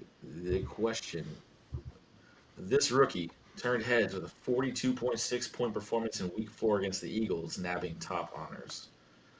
A rookie had the top score in Week 4 against my Eagles of all teams. I'm not gonna. But yes, he was a rookie to lead all fantasy scorers in Week 4. Any position? Rookie is what I'm giving you. How much? 42. 42.4 Week 4 against the Eagles. He was a rookie to lead all scorers, and he definitely turned some heads that week. I remember, obviously, as an Eagles fan, I was not happy that day, and I had no idea who this guy was until that week, and now he's a household name. But only dynasty leagues, he's not as popular as you might think. We'll see. Wait, can you expand on that part there? Can you keep going? Can you keep rolling with this? 4, 3, 2, 1. What do you got? We got a Justin Jefferson, a Robbie Anderson. Who is Robbie Anderson, Pert? Robinson. Roborianson. Oh, James Robinson? Thomas has Chase Claypool, who, in fact, is the answer. Ah. There you go. Chase Claypool, the day he had. That was one of his, 4 great games? Oh, yeah. He had 7 catches for 110 yards and 3 touchdowns, and then 3 carries for 6 yards and a touchdown. They basically fed him the entire game. That was also the day Travis Fulgham went off against Chase Claypool, so that was kind of the coming out party for both of those two, but Chase Claypool had the big game. That should be 800. I mean, also Fulgham, hasn't come back yet, so, I mean, that's... Right. He came out for a while, and then he went back, and now he's gone into the eaves of the Eagles receivers room. But still, really, Chase Claypool you're right. He had a few big games, and the rest of the season was fairly pedestrian. Is he as elite as he gets credit for? No, I don't think so. Honestly, I mean, so we get stuck into the thinking that receivers now should break out early, even though even last year before it was like, okay, we need to give him 3 years to fully break out. But with Claypool, we had a few breakout games. His quarterback is going to retire any minute now. Like he should have retired, like say even a couple seasons ago. And I think from there, I mean Deontay Johnson, even though he does have some fumble issues, I think he's overall a more reliable and better fantasy receiver. And I do think that Claypool is going to kind of take a big step back and not have those breakout games like he did before, personally. Yeah, I mean, it's a big question on Chase Claypool. Jury's still out. I don't know if you can stat check me on this one, but I would think Deontay Johnson led the league in drops. It was bad for sure. But who else is there to challenge Claypool for competition? It's going to be him and Deontay Johnson. Sure, the quarterback situation might be a little murky there, but the kid's a freak. He's a red zone threat. He's a downfield threat. He can make things happen over the middle, and like Adam just mentioned, he can also rush the ball. They can get him the ball in a number of different ways. I still think that this kid's going to be at least coming up this next season and beyond, top 24 wide receiver, in my opinion. So most drops for the past 10 years, looks like Deontay Johnson sitting at number 10. 12 drops behind Marshall, Sanu, Evans, Devon Best. Chris, we're talking about last year. And last year, Deontay No, so I'm just talking. I'm just saying. He made an all-time list. He made an all-time list. His year 2020, 12 drops. Top 10 all-time in the past decade, which is bad. Mm-hmm. That's not good. I mean, according to my list, he had 10 drops last year. No, yeah. Oh, wow. Did he? 2020. I'm seeing 2020. I wonder if that's talking playoffs too. That's probably including playoffs. It could be. Yeah, it could be. Yeah. Yeah, because Jerry Jeudy was second with 9, tied with CeeDee Lamb at 9. But I just want to throw that in for you, Thomas. So not good. Not good. He didn't lead, so it's okay. At least that's a mental thing that can be fixed. Hopefully, I mean it's not a physical asset. We'll see next year. Definitely the Steelers situations. It'll be interesting this offseason. Danny, you have the next topic. Let's do. Oh man, I can't even see him. Who's the best? Or guess who? I guess I don't know. I can barely see him, man. Guess who for how much? 800. There you go. And the question: we're trying to figure out which one is Aaron Jones. So run. Can you blow that up? I can. Guess who needs reading glasses? It's like we've gone over this. I'm the only one who doesn't wear glasses in the group. I have the two best eyeballs of the bunch. But you can't read this tiny monitor. Because all the rest of us got science to help out. Okay, 201. Okay. So Aaron Jones, which one is Aaron Jones? Is he player A with 201 carries for 1,100 yards, 9 touchdowns, and then 47 catches on 63 targets for 355 yards and 2 scores? Or 247 carries for 1,070 yards, 8 touchdowns, 54 catches, 68 targets, 438 yards, and 2 scores? Very similar stats between the two. I was just gonna say, did you just try and pick the two closest running backs you could see? In this case, I did because it was a higher level question. Oh God. A little bit tougher. But this is more of Aaron Jones. It's not really an obvious stat. You got to see between the two they're very similar players. I'm more curious who you would think is the other player in this one. When I put this question together, I was like, this is more one where you're like, wow, that other player was actually this guy. But in this case, Aaron Jones, who do you think it is? So yeah, you have this there's one's a lot tough. you have to think about. Yeah, exactly. And these aren't easy. These are definitely the hardest ones. You have to not only guess which one of the two it is, but then you have to think about a whole other player who it could possibly be. So I give you a little bit more time on this.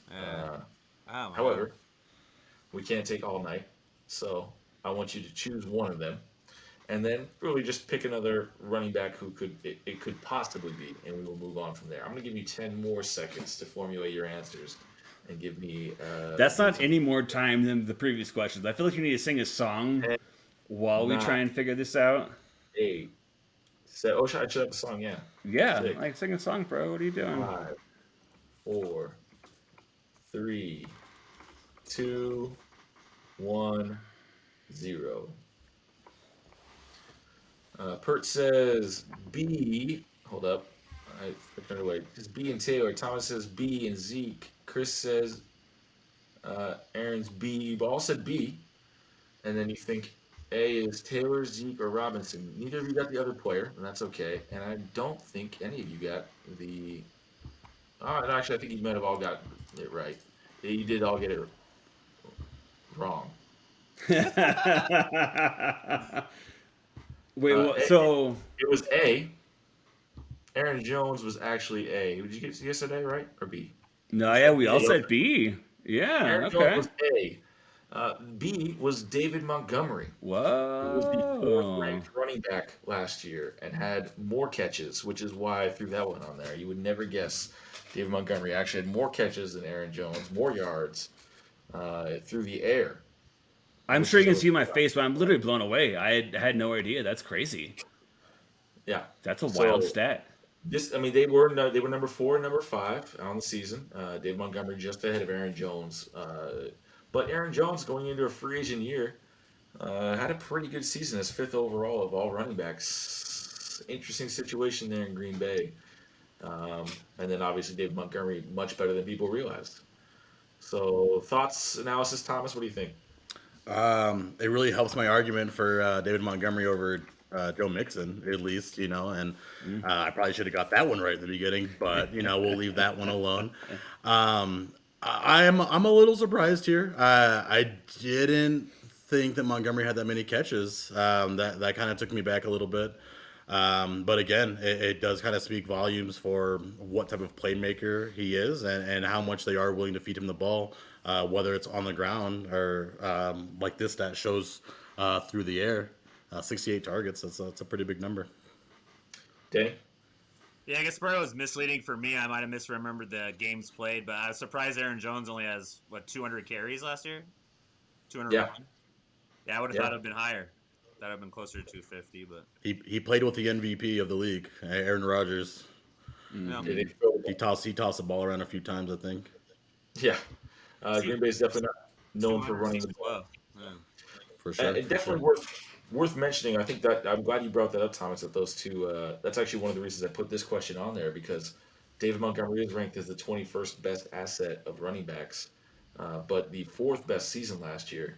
I think a big factor, and me having him on my team helped me see this a lot, was the fact that Tariq Cohen was hurt for the season. They had no other running back, so David Montgomery got every single snap he could handle. And now, especially in Chicago, they didn't really have a whole lot of other options on offense with the terrible quarterback situation. They just wanted to get the ball in his hands. So I think that added to his stats, but 4th best running back in all the season. I'm kind of curious why he was that low. And Aaron Jones, 5th best. He also showed, David Montgomery showed that he can handle that bell cow workload, and he can also catch the ball out of the backfield. So I think that maybe puts the Bears coaching staff, front office a little bit more at ease. Not necessarily having to have a Tariq Cohen. Granted, you probably still want him there just as a change of pace, but the fact that you can trust Montgomery more than you thought in past years, I think that's going to help the kids' confidence going forward. I think a big thing that changes our perception as well. Like some of us at least kind of dig further into just all players regardless, but market size and also just how the team is doing changes things a lot. Like the Bears weren't very good, that rough quarterback play at best. The coaching staff is not very good. If we look at the say the Packers, and they killed it this year, like Thomas just said, MVP on the team. And so you think about Montgomery, and you don't really see him as often. You don't see him in the news. You don't see his stats as often. And so that drops him just in your head. It's kind of crazy.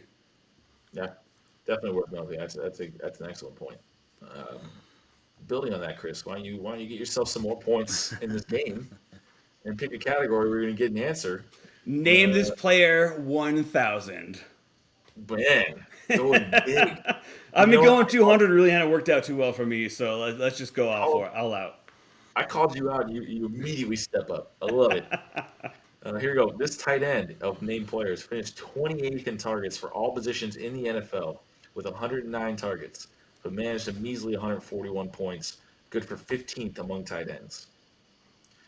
So this tight end had the 28th most targets of all positions. That's running backs, receivers, and tight ends. He had the 28th most in the NFL, but only had 141 points on the season, which among tight ends was 15th best. Wow.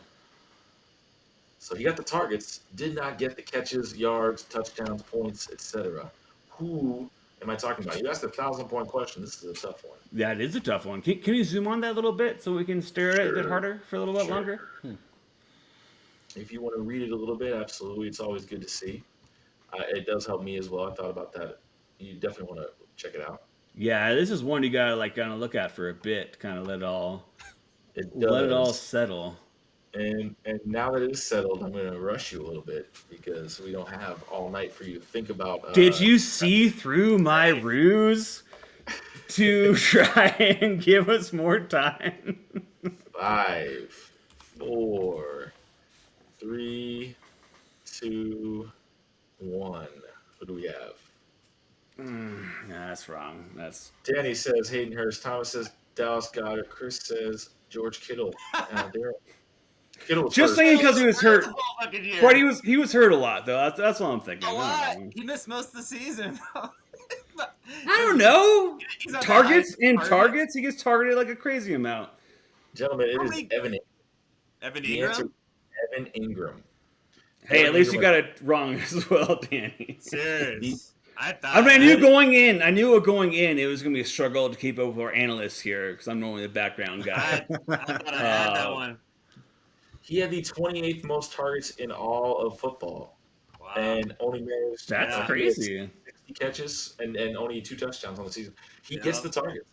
Yeah, He had the 4th most drops in the league, and a really down season. However, he is still big there in New York. What are your thoughts on Evan Ingram, Danny? What do you think? I've personally never been an Ingram fan.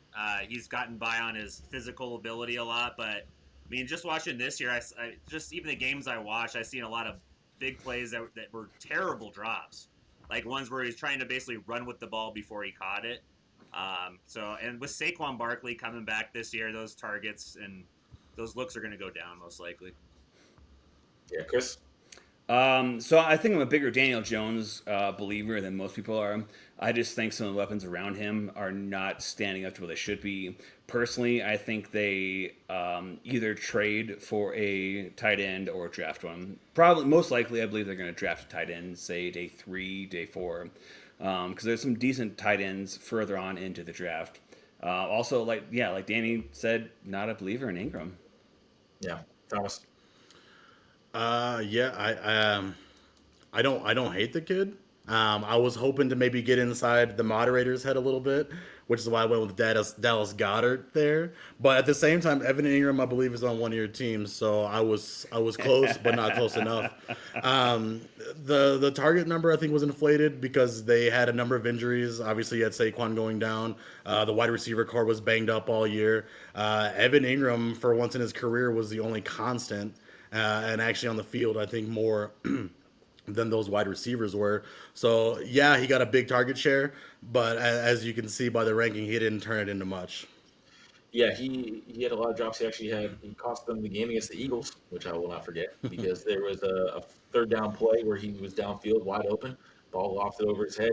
It was a little tough, but right off the fingertips, got to make that catch. He catches that ball, they win that game, and instead they end up losing it, which cost them the playoff spot at the end of the year, which they were also blaming on the Eagles, but they had a chance to win that game. So Evan Ingram had a horrible season as far as his standards. And I actually read an article today about him possibly leaving New York and maybe seeing a new place. It's good for both teams is what I heard. Yeah, I think you should. We'll see. Probably the least efficient player in the league this year. Yeah. Gotta be close. What sort of drafts tender would you put on Evan Ingram as far as just rookie and dynasty drafts coming up? 3rd rounder? That's a good question. I As far would as give what- him like a That's all. future third. That's all I'd pay is probably a 3rd rounder. Like a 22, 23 third rounder, I could see past that. Even like I wouldn't give a 21 third rounder Yeah. just He's because not- how efficient he is. Yeah, well, I mean but the talent's there. That's a big question. He's a high upside tight end in a situation that's good, and he gets the targets. If he stays there, I mean, just because people have down years doesn't mean they're bad forever. You might get a good deal on a guy who has a season, or you might be paying for nothing. That's just like a crazy telling stat, though. You got 109 targets, and only with tight end being as shallow as it is, and still only being the 15th best tight end. That doesn't say good things. No. Also, Yeah, even if he just catch the ball, he would have done a lot better. and just throwing it out there, does it count as cheating if we pull up the Eagles schedule from last year? Not anymore. You know, nothing past that. But if we can just look at the Eagles schedule, I think that'll help all of us. It's possible. It's possible some of these have something to do with the Eagles. Thomas, you are next on our list. Where are we going? Let's go ahead and finish off leading scores for 1,000. Leading scores for 1,000. Bitty, bitty, bitty, bitty, bitty, bitty. Here we go. Despite being the highest scoring position, only one quarterback topped the charts. It happened week 15 against the Cardinals. Who was it? So QBs always score the most in fantasy. We all know QB is the number one position in overall. But during the season, only one quarterback was the highest scorer for that week. It only happened week 15 in the playoffs, and it happened against the Cardinals. Who was that quarterback? Tough one. Mm-hmm. Very tough one. And that's So why it's supposed to get easier the higher the points get. Of course, it's supposed to be easier. Always easier. You guys have some more time to think. Not anymore, though. 5 seconds.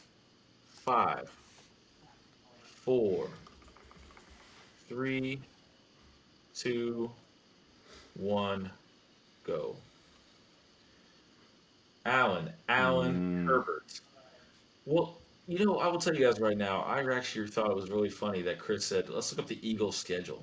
Because as an Eagles fan, I would take anything that has to do with the Eagles at any point. And especially as big of an Eagles fan as I am, and a guy named Jalen Hurts taking over at the quarterback position, led the league in Week 15 with 37.8 points. He was 24 of 44 for 338 yards, 3 touchdowns. Also had 11 carries for 63 yards and a touchdown. It was the only quarterback to lead the league, which was really funny because you just said Eagles, and I thought one of you would get there. Wait, so 37.8 points is the highest of any quarterback for the entire year? No, highest single. So this was based on the highest scores for the week. For the And week. it was the For the week. Adam, off top of my head, tell me if you have the list there for the week. I know. Was Ryan Tannehill not the number 2 leading scorer that week? No, guess who was? It was Josh Allen. See, that's point- so.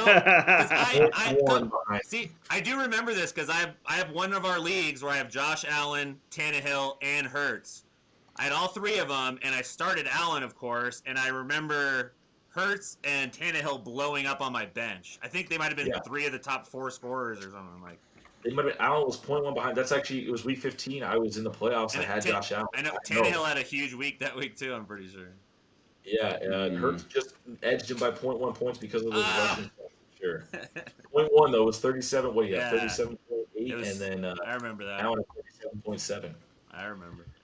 So yeah, Jalen Hurts. I would have thought, come on, guys. So I got it mixed up. I went Dallas Goedert on the one question, who was an Eagle. Should have swapped it. And then I went, Josh Allen was on his team, and I'm almost certain he had a big week that week. And you should have guessed Ingram because Adam loves the Giants. It just wasn't enough. And then just keep cycling through the NFL East, and then you got into Hurts.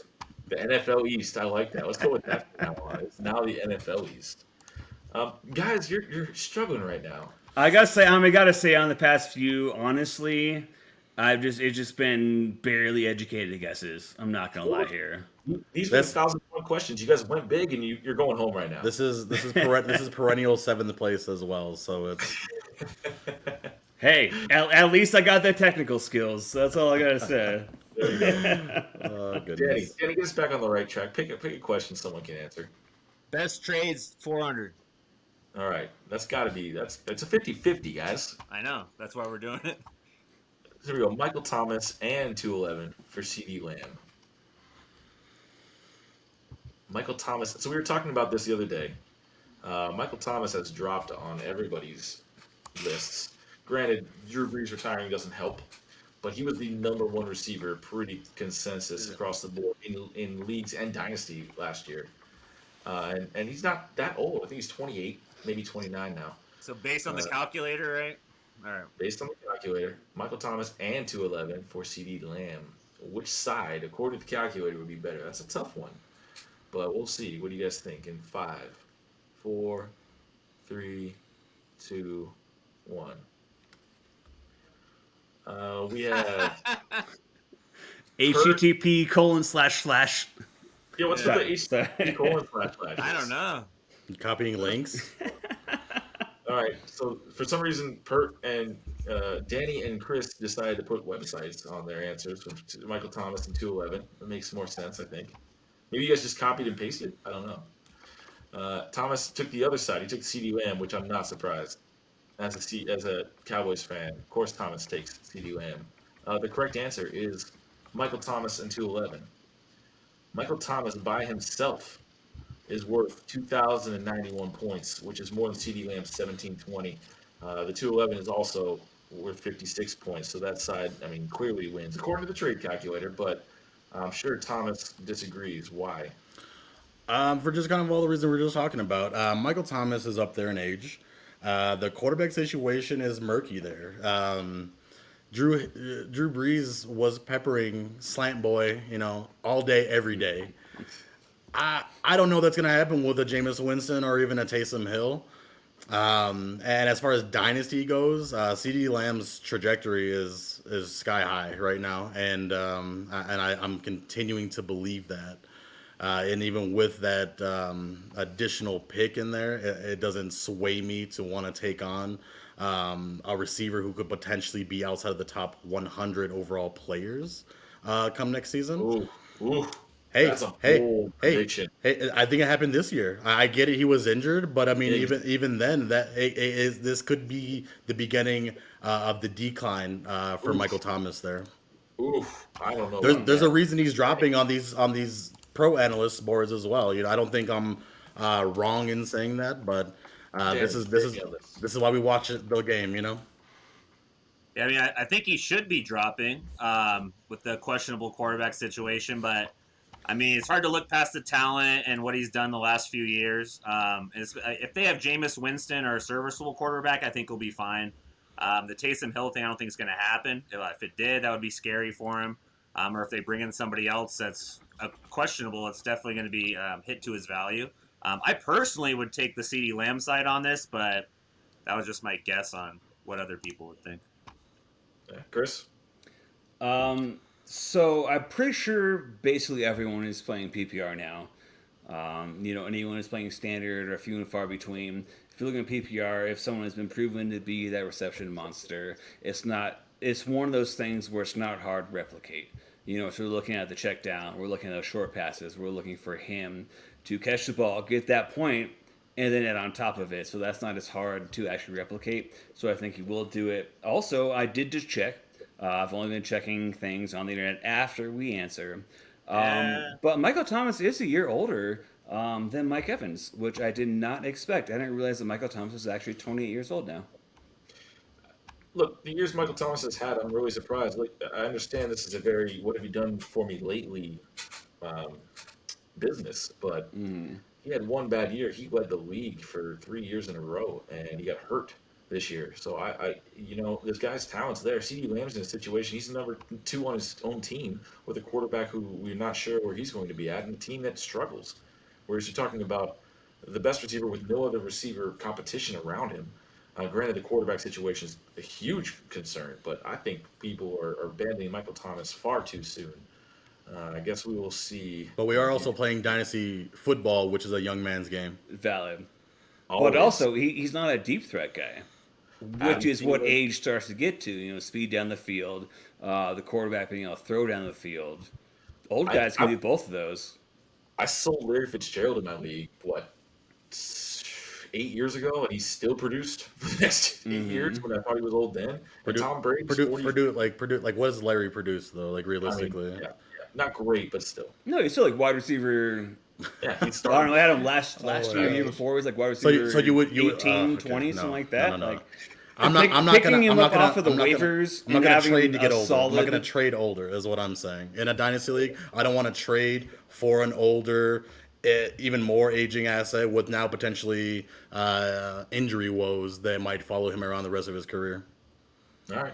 I mean, understand. AJ Green again. I always got to point down to the helmet. Like he started having those injury woes at 28, and then he unfortunately plummeted to basically worthless. Weird. I mean, it's tough. It's tough to see. Julio Jones wasn't as bad of a fall off, but he's getting there as well. Like once those receivers start getting to that age, it's an outlier when you have a Larry that keeps playing at a consistent basis. for And that Michael long. Thomas has never been a dynamic receiver. He's been, like Chris stated earlier, volume based. I mean, yeah, you want to pepper him with targets, and he's going to get those catches, but those catches didn't amount to much downfield.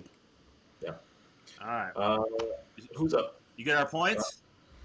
I do have your points. Where are we at? We are at. Did you get Chris and I's points for that question? I sure did. That was a And you're long still- answer.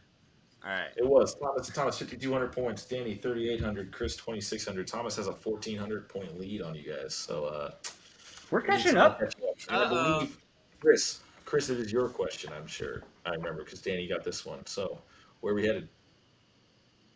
Let's try that 50-50 guess who 400. All right. Guess who? We're trying to guess who is Mark Andrews. Is he player A, 45 catches on 77 targets for 623 yards and 7 scores? You zoom in. Or player, yeah, sure.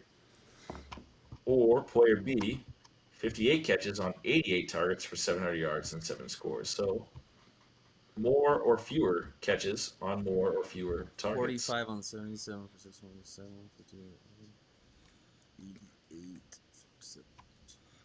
And if it's not Mark Andrews, who are we talking about? These are both tight ends. I did not switch positions. And this is a tough one, obviously. Mark Andrews is a household name, but you never really know on tight ends who had a better tight end season, Mark Andrews or other player, is really the question. And how good was Mark Andrews this year? Disappointing by a lot of people's standards, but not bad. I think he was, well, we'll find out at the end where he was ranked overall. Before we answer it, I just gotta say, it was actually like strong and brave of this dude. This dude has type 1 diabetes. He would have had every single reason to opt out of this season, but he kept going. That's respectable, I gotta say. Yeah, definitely an interesting guy. He's had an interesting career. We're gonna find out what you guys think though.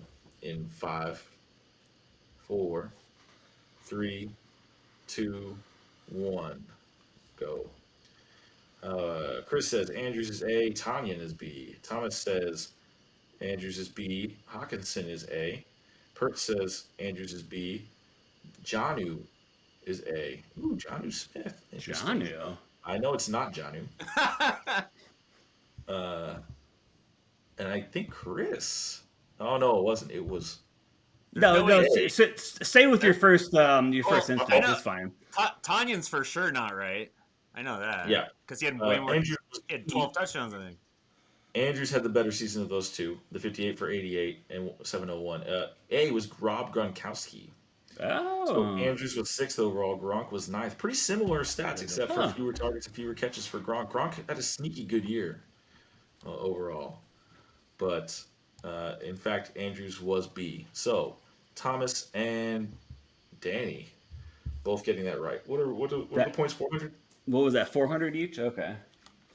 400 and 400. So we were at 5,600 for Thomas, 42 for Danny, 26 for Chris. Hey, pulling behind. Pulling behind, Chris. You can catch up so quick, though. So We're quick. going to get to Final Jeopardy. There's a couple 1,000-point questions still on the board. I'm also assuming Final Jeopardy is one of those where it's basically win this and you win everything else. Usually it's like that, yeah. I mean, you got that also $50 essentially for no other reason, right? Oh yeah. Oh, That's perfect. real. Okay, cool. Yeah, the $50 is all. Isn't it? You guys all paid me already, right? No, I didn't tell I them thought you that guys. was a secret payment. Come on, Adam. Oh yeah, no, yeah, whatever. Don't, yeah. Charge Whatever. back. Charge back a coming. Thomas, you're up. Where are we going? All right, let's guess who for 1,000. All right, finish off. Guess who? Which one is Robbie Anderson? Was he A, 92 catches, 136 targets, 1,096 yards, and 3 scores? Or B, 67 catches, 108 targets, 908 yards, and 6 scores? Fuck, man, I can't see shit. Danny, you need It's okay. glasses. It's okay. No, I really don't. It's super small. Now you're the last one to join the crew, but it's gonna happen. I think you need glasses. At least some reading glasses, like some nice bifocals. They got the technology now. I think he needs to shrink other people's screens or something too. Maybe that's part of the problem. Or maybe even a laptop that isn't from 2012. That's also possible. Also, actually, though, my laptop is from 2011. All right, I'm ready. But this one's definitely a little tougher. It's- So, Robbie Anderson, which is he player A 92 for 136? I think I might have both these right. I think. Really I think interesting. Interesting. I'm not. Yeah, we'll see. I highly doubt anyone gets I know these it's right. tough, but But I mean, you might get, like I said, it's 50-50 on Robbie Anderson, but the second player, Yeah. that's going to be interesting. I'm kind of curious who would get this right. all right. Yeah. All right, so I'll give you guys another 10 seconds to think about it. 10, 9, 8, Who's all tight? 7, 6, 5, 4, 3, 2, 1. We have Pert with A, Higgins is B. Ooh, buddy. Oh, Chris Chris says- Samuel, maybe. Yeah. Chris says Robbie is B, DJ Moore maybe is A. And Thomas says he's A, and Curtis Samuel is B. Danny Pert is an impressive man at times. This is not one of them. Yeah, because This is Higgins why broke 1,000, right? T. Higgins was B. Oh shit! I thought he broke 1,000. The biggest key on this question is Robbie Anderson is A. He had 92 catches, 1,096 yards. As a usual deep threat, you would think Robbie Anderson would be the bigger deep threat of the two. T. Higgins was the deep threat on the year. Robbie Anderson was the 19th overall receiver on the season. Higgins was 28th. But it was A. Robbie Anderson had a very surprisingly good season for the Panthers with Teddy Bridgewater. And Higgins was B. Danny Pert pulling a double 1,000. Thomas at least got A right, so he's getting 1,000 to keep the lead. But Danny, what made you? How did you know? How did you know? Well, I'm a huge Higgins fan. He's on my fantasy team, and we actually talked about this last podcast. Remember, I was saying the last game of the season, if he didn't get hurt, he had a chance at 1,000 yards. Right. I knew essentially I thought he had like 7 or 8 touchdowns, and I knew he had 900 and something yards, and the targets I knew were about right. So Higgins just struck a bell right away. Yeah, I thought this would be really tough because who would have thought Higgins? Well, I mean, they didn't pair together at all. I just picked a deep threat who had a good season to counteract what you usually think from Robbie Anderson. Thomas, you at least got Robbie Anderson right. What'd you think? You just Yeah, I knew that Robbie Anderson was having a huge year. He was being heavily targeted. Off the top of my head, I can't remember if it was through week 11 or week 12. He was top 5 in targets. So just be able to see that on paper and know that he definitely had a good season. I thought maybe you were playing the teammate game there. So, I know that I think I'm almost certain DJ Moore had 1,000 yards. So that's why I didn't think it was DJ Moore. He did. But Curtis Samuel was there, and I think he had like a similar season to T. Higgins. So I thought you were playing the teammate game there, so I gave that a shot. no, that's a tough one. Getting the second one is definitely tough. I did not think anyone would get T. Higgins, but Danny definitely pulled that one out. So a huge comeback. Danny now 6,200 points, 400 behind Thomas at 6,600. Chris 2,600. But guess what? Because those two are so close, you might catch up just on sheer catch up in this at the end. Final Jeopardy.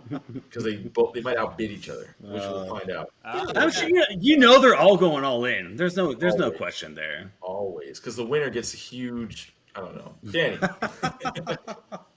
Danny, your question. Where are we headed? We have 5 more questions. I guess we'll do best trades 1,000. Or yeah. All right. Best trades for 1,000. Is that what it is? Joe Mixon and a 2022 second for 104.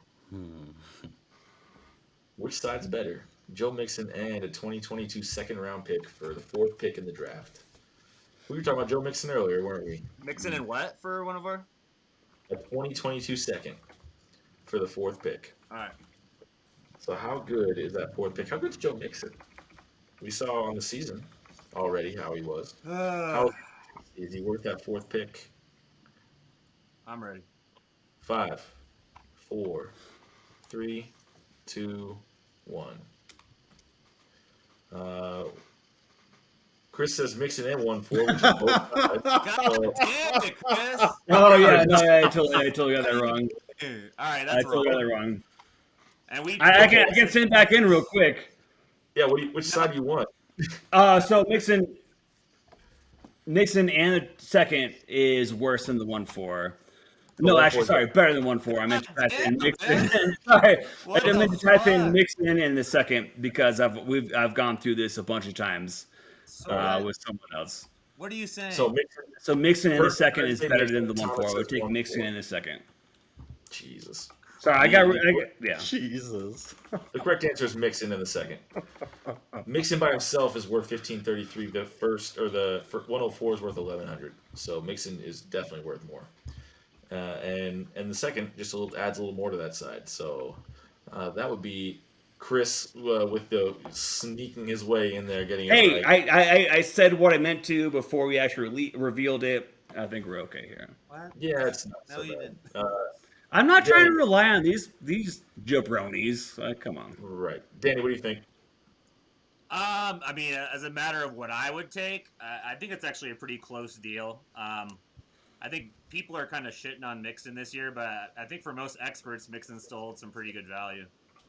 As far as realistically in a trade, I believe most people probably would not give up the 4th overall pick for Mixon in a second at this point. But Tough one, Thomas. You wouldn't. I mean, nothing against the kid. I know he's still young. He still has some good dynasty value. But I'd be trying to get out of the Mixon business right now. And if I could secure myself a top 5 pick in this upcoming rookie draft, I would take that, even if it means giving up a future second for potentially just a stud out of this draft class. I would take that. You over, either get the Mixon. second best receiver or the second best running back. Yeah. Sitting there at 5. Like, was that a 1,000-point question? It was 1,000 points. Danny takes the lead, and Danny, it is your choice on the question. So wait, Danny, did you choose this? No, never mind. You did. Chris, I did. I chose this last one. Yeah. So Chris, you were where are we? also, I just throw it out there, even with a little bit of the issue of having apparently you have a capital M at first. It gives you a website, but even though it's a little iffy in the chat, I'm coming back, man. I'm at 3,600. Big 1,000 points. So what are we doing Even now? though it's about half everyone else. But okay, so we're gonna go. Let's go. Best trade 800. Yeah, let's close it out. Best trades for 800. What side are we taking? Mike Gesicki and Darnell Mooney for 112 and 312. Whoa.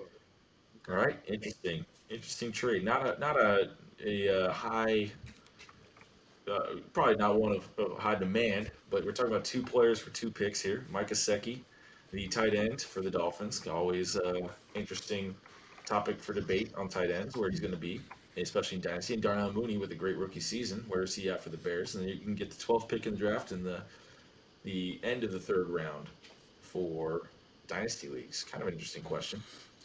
Curious what you guys think is better. You got 5 more seconds. 5, 4, 3, 2, 1. We got picks. All 3, you would take the picks over Gesicki and Mooney. Guess what? It's Gesicki and Mooney. No way. Man. That's I feel what's the value there? Very close. The trade calculator does not like these picks very much, I don't think. No, it does. That's the thing with trade calculators. Is it all like they vary across the board? Here's the biggest debate in this. Now, the biggest thing, the highest, or as far as the trade calculator for its value, the biggest value asset is 112. But Gesicki and Mooney combined value out higher than that third, or the 12th pick in the third round, because it doesn't add a lot of value to the trade. So you're getting the higher end with the pick, but you're not getting you're getting the best asset, but you're losing two good players. There's a lot of debate on that one. Yeah, with me personally, especially on these lower end trades, I'm always, if 2 for 1, I'm always want the best asset in the deal. And I think this one, while I see the argument 2 for 1 as it being even, I think 112 is by far the best asset in this deal. I'm not happy with Gesicki as my starting tight end in a 12-team league. He's low end 1, maybe tight end 2. Mooney's probably worth more, in my opinion, maybe like a late second. So give me that 112 all day, personally. Thomas? Yeah, I mean, just breaking this trade down side by side, I took the picks because I would value 112 over Gesicki, and I'd value 312 over Darnell Mooney. I mean, Wow. Chase Claypool was a late third round pick in this last draft, and now look how he's valued. You know, I mean, Darnell Mooney. That's such a lotto pick there. Listen, Darnell Mooney has who at playing quarterback right now for him. But you, all right. I mean, you wouldn't The trade world. you wouldn't trade the 36th rookie pick this year for Mooney. No. Wow. That's a little wild. I would value. I think receivers come out of the woodwork every week, basically. And Darnell Mooney is one of those guys who just kind of came up. Who was the guy you traded for last year? Anthony Miller. He was supposed to be a stud sleeper. How did he turn out? He had The thing about Mooney is, I'm not saying they're bringing anybody else in, but Allen Robinson is almost definitely gone. As of right now, Mooney's the number one guy on the depth chart. And actually, Robinson's eventually gone, but they're supposedly going to franchise tag him, so he could be there this year as well. I think he's very, very likely gone. He's out. I don't think he wants to be there. I think he's one of the more likely guys to leave. You're telling me that Mooney's going to step in and have Allen Robinson type production? No, not at all. And I'm not even saying he's going to be the number one. I'm saying right now he's the number one guy on the depth chart. And number two, watching his tape last year, he played pretty well. He actually looked the part. He looked pretty good. I don't see him slot receiver, number 3 on the depth chart. I'm never saying I project him to be a number one wide receiver in this league or even a number one fantasy receiver, but we're talking about the 36 rookie pick. I mean, there's a long shot this guy is even roster viable here soon. You know, it's like Mooney. Mooney, I would love to have on the end of my bench right now. You're talking third best receiver on a Bears team that ranked in the bottom half of the league in passing. Third best. I don't want that guy. I don't want that guy. Really. So I think the big thing we're all saying here is that 112 is better than any of those players involved. I take 112. Once you start trading players through picks as well, you got to think, who else am I going to drop off of my team that I already have? So we're bringing on 2 players who are obviously worse than 112, and then you're going to have to drop a couple players as well. I take that 112 aside as well. 312 is a total lotto pick. Total lotto, see what happens. Maybe they'll be good. It's a lotto pick, or he'll get a deal done, or even before other trades, the season starts. But that 112 will be a solid player. Well, should be. I think Mooney has way more trade value than 312, just generally speaking. But that's than 312, yeah. But I'm saying 112. So you're gonna drop 2 players. I agree with you. Well, I take 112 over both those guys by itself for sure. I read an article today saying everyone get away from Mike Gesicki right now. I just saw that today. It was avoid him at all costs. He's perpetually. Why? What was the reasoning behind that? I just saw the headline. That is all I got into it, and we're gonna move on anyway because we need to. Fair. Thomas, I believe is your category. This is all we have left here. Let's 200, go. 600, 800. Name the player for 600. All right, which player is this? The receiver finished 4th in the league in targets, 9th overall, despite having 2 ineffective quarterbacks and a 500 team. This receiver, 4th in the league in targets, 9th overall for receivers, despite having 2 ineffective quarterbacks and a 500 team. Can you? All right, yeah, it's okay. This receiver was the zoom in. Yeah, I mean, Come on just now. I can't. Okay. That's fine. Just repeat it again. What's your address so we can order you some reading glasses? Right? Oh, like the words are unreadable. My Or eyes are even at fine. least a second monitor. At least that. I think Same he just has he must have it blown up. All Okay. right, so receiver finished fourth in the league in targets and ninth overall as a receiver, despite having two ineffective quarterbacks in a 500 team. In 5, 4, Wait, where the 500? 3, 2, 1, 0. Perk says Hopkins. Thomas says Allen Robinson. Chris says Allen Robinson. And yeah, I mean, Allen Robinson. They had two ineffective quarterbacks. We just talked about this, ironically. Yeah. That was a tell. I couldn't remember if they're a When did 500 team did or Kyler not. Murray But miss time this year?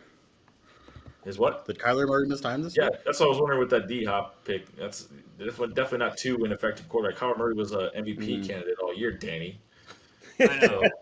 All this To be garbage. to be honest, I Yeah. did not have I couldn't think of anybody, and I knew the Cardinals were 8-8, so that's why I put it. I was hoping Valid. I Yeah. thought Kyler missed a game somewhere. But he was very effective. So anyway, Second half, yeah. I don't know. Okay.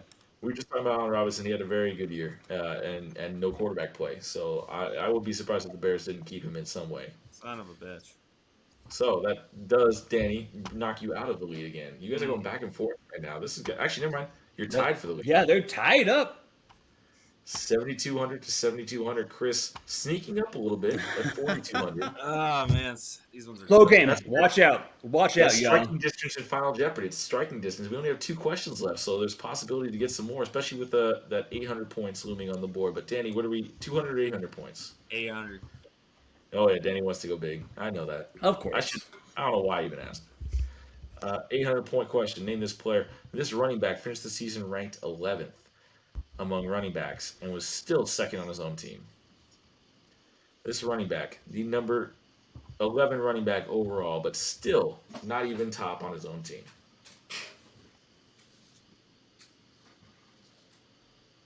Wow. Tricky, huh? That is very tricky. He's the Yeah. 11th running back, but couldn't even get the top spot on his own team. So second throughout the season or second in the beginning of the season? Overall, at the end of the season. Based on stats, he was not even the best running back on his team, fantasy-wise.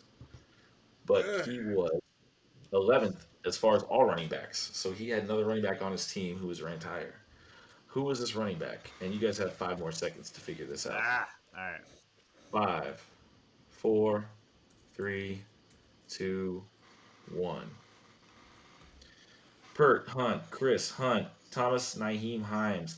Pert and Chris both on the right track. Wrong running back. Ah. Oh no! It was Nick Chubb. What? Hunt Oh finished shit! That's what I was gonna type in, but I thought okay. higher? In PPR leagues, Hunt finished 10th Man. and Chubb finished 11th. In standard, That was, standard leagues, Chubb was better. it's because Chubb got hurt. He missed like 6 games or something. And the catches. Hunt had more catches. He was more Damn. than the catches. So you guys were on the right track. Man, okay. I almost I had it ready to type, and I was like, no, that can't be right. That can't be right. Should have known that because Hunt played every game and Chubb missed a lot. So, man. Yeah. Wow. Thomas, good guess on Hines, though. Hines was I think he ended up in the top 20. Yeah. And behind Jonathan Taylor. It's not a bad guess. Yeah, I know he had some good blow up games and was really good in PPR, but there was also games he put up some duds. I wasn't sure, but I know that JT ended in front of him. I mean, he's the best flex you can have. It's just real sad when you start him as your running back one. Yeah, and you did a lot of the year. Yes. Last question. This preseason consensus top 5 running back finished 2020 with the 4th most targets and the 5th most rushing attempts among all running backs, but finished the season 9th. So preseason top 5 running back. He finished the year with the 4th most targets of all running backs, the 5th most rushing attempts of all running backs, and still was the 9th best running back. So he got the targets, got the carries, finished 9th. And he was a top 5 running back going into the year. Who am I talking about? Okay. It's a 200-point question. Should be somewhat good. easy. But we're gonna give you 5 seconds. 5, 4, 3, 2, 1. Zeke. Yeah, that's who it is. Hey, We all know Zeke. Terrible season. I was hoping you'd start this whole thing with that, so I could basically go throughout the show and remind Thomas of this. But yes, a number 9 overall running back finish is a terrible season. except for the fact that he had the most targets and carries combined of all running backs other than Kamara. So he had the touches. The touches were there. The opportunity was there. Zeke had a bad year. Now, granted, you can blame the offensive line, but are we worried about Zeke at all, Thomas? I think I've said this off record a couple of times. So I think Danny and even you guys, when I traded away Zeke, I thought that he was going to be the first running back out of that class of 5 a few years ago to fall off. To say I'm worried though, not necessarily, because I mean, if this is the worst I'm going to get out of him, a top 10 finish, I'll take it. Obviously, the opportunities are still there, the targets are still there, and I want to say that he's going to have some positive touchdown regression even moving forward. They didn't really run the ball a ton in that goal line set. When Dak was healthy, they were throwing the ball a ton. But I wouldn't say I'm super worried, but I'm not concerned with Zeke being still a top 10 fantasy running back. Chris, are we not Pollard coming behind Zeke? No worries. So my main concern with Zeke being, he has the receptions that he has the targets that he has, the fumbles. He had a huge fumble issue, and that's not something that you typically see running backs come back from. I know that we talked about Deontay with his drop issue. Zeke with his fumble issue is mainly, hopefully, just a mental issue, but that is not the type of issue you want to have a running back having. That's fair. I mean, Danny, that- buy low, sell No, high, sell low. What do you have, Zeke? Definitely, I think the Zeke fumbling thing, while for rookies and younger players, that's an issue that could cost them jobs in their future and create teams to not want to give them carries. Zeke being locked under contract how he is, I don't think the fumbles are an issue. Like, the Cowboys aren't just going to bench him. Pollard was a more efficient runner, but generally speaking, we're also talking about a guy people are really down on. And if his worst season is the 9th overall finisher, that's a pretty nice floor we're looking at the next couple years. At this point, from what I've seen in the trade market, you can get him pretty cheap. So I actually do.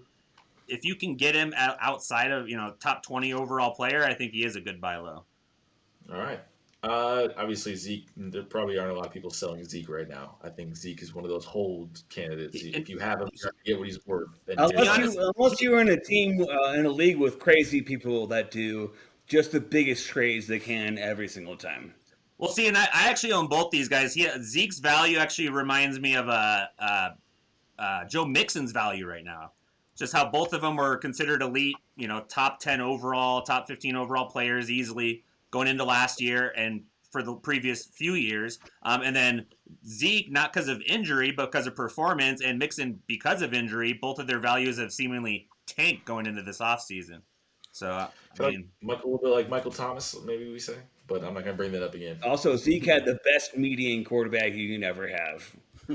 Yeah, perfect. All right, going into Final Jeopardy now, gentlemen. We are tied.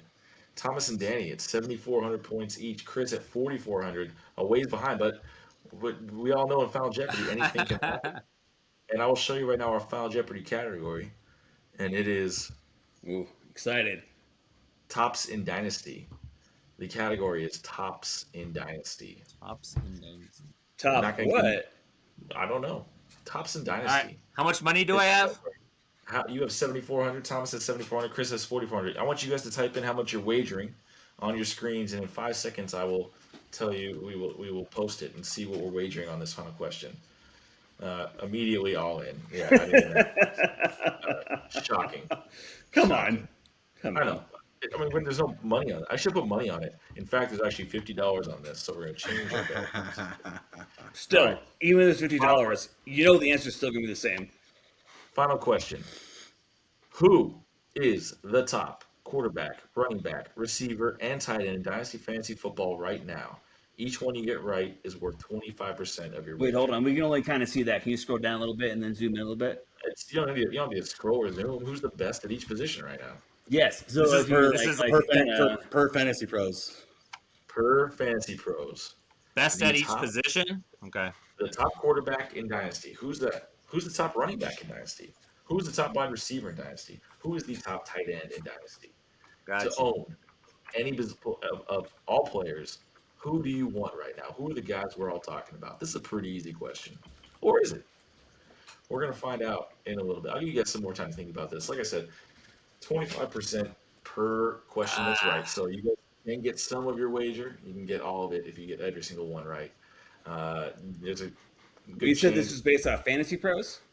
based off Fantasy Pros and their rankings based on their 32 experts who they would want to own tops. So it's All right. Dynasty rankings. Don't forget, it is not redraft. This is Dynasty.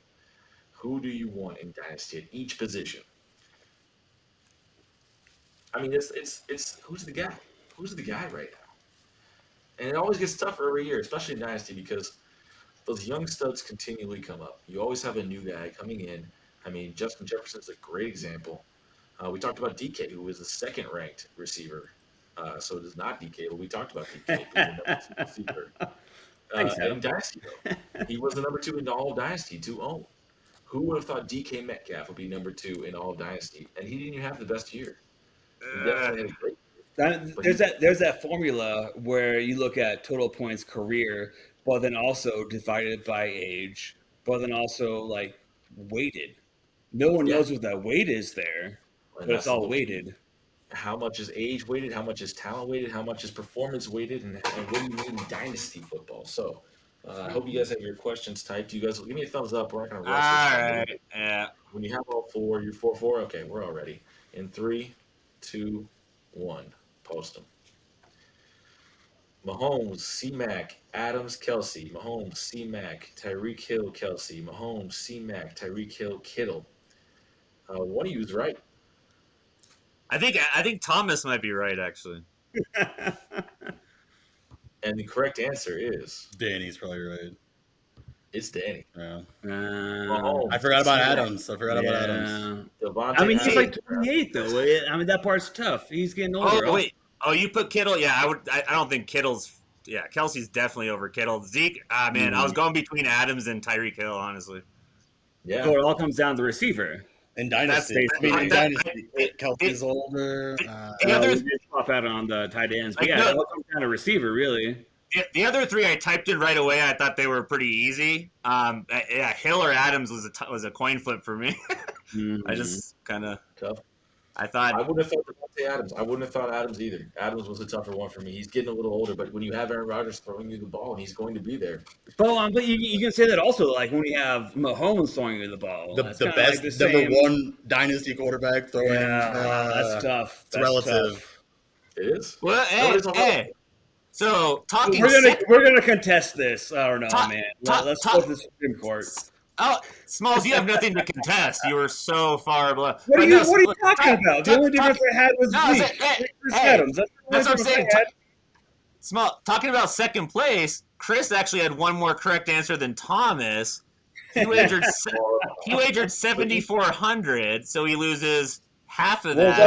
all in, all around. Chris is at Oh 77. no, actually, yeah. Chris is now at 7,700. However, Oh, snap. Thomas is at 10,000. 11,000. Sorry, 11,100. I forgot it was actually just an all-in bet. And Danny's at 14,800 in the final standings.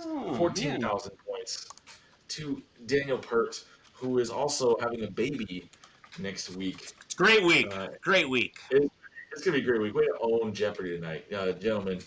Thank you guys for playing. It's been fun. We're gonna take a little hiatus from passive rejections because Danny's having a baby. So Little Thomas Lozano Pert. yeah, little Pert coming in. He's gonna be on the next broadcast, which we will think will be around the draft, talking all about the draft and Make everything an that happened. appearance. Yeah, we'll bring the baby in, and he's definitely got to at least put him on camera. Got to Let make him an talk. appearance, yeah.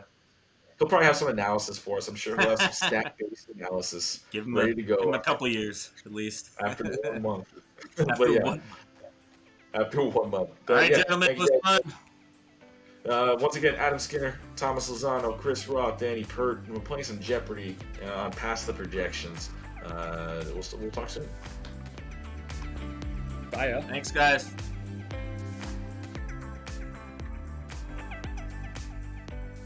This guy's full of shit. He's not a believer in Jalen Hurts. You got AJ Dillon and Henry Ruggs, you know. Oh, don't even. Nah, they're not. I'll put them in the same sentence. And I didn't have to pay up. Yeah. So, Burrow. How many guys do you have left on your Yeah, board? who is left here? You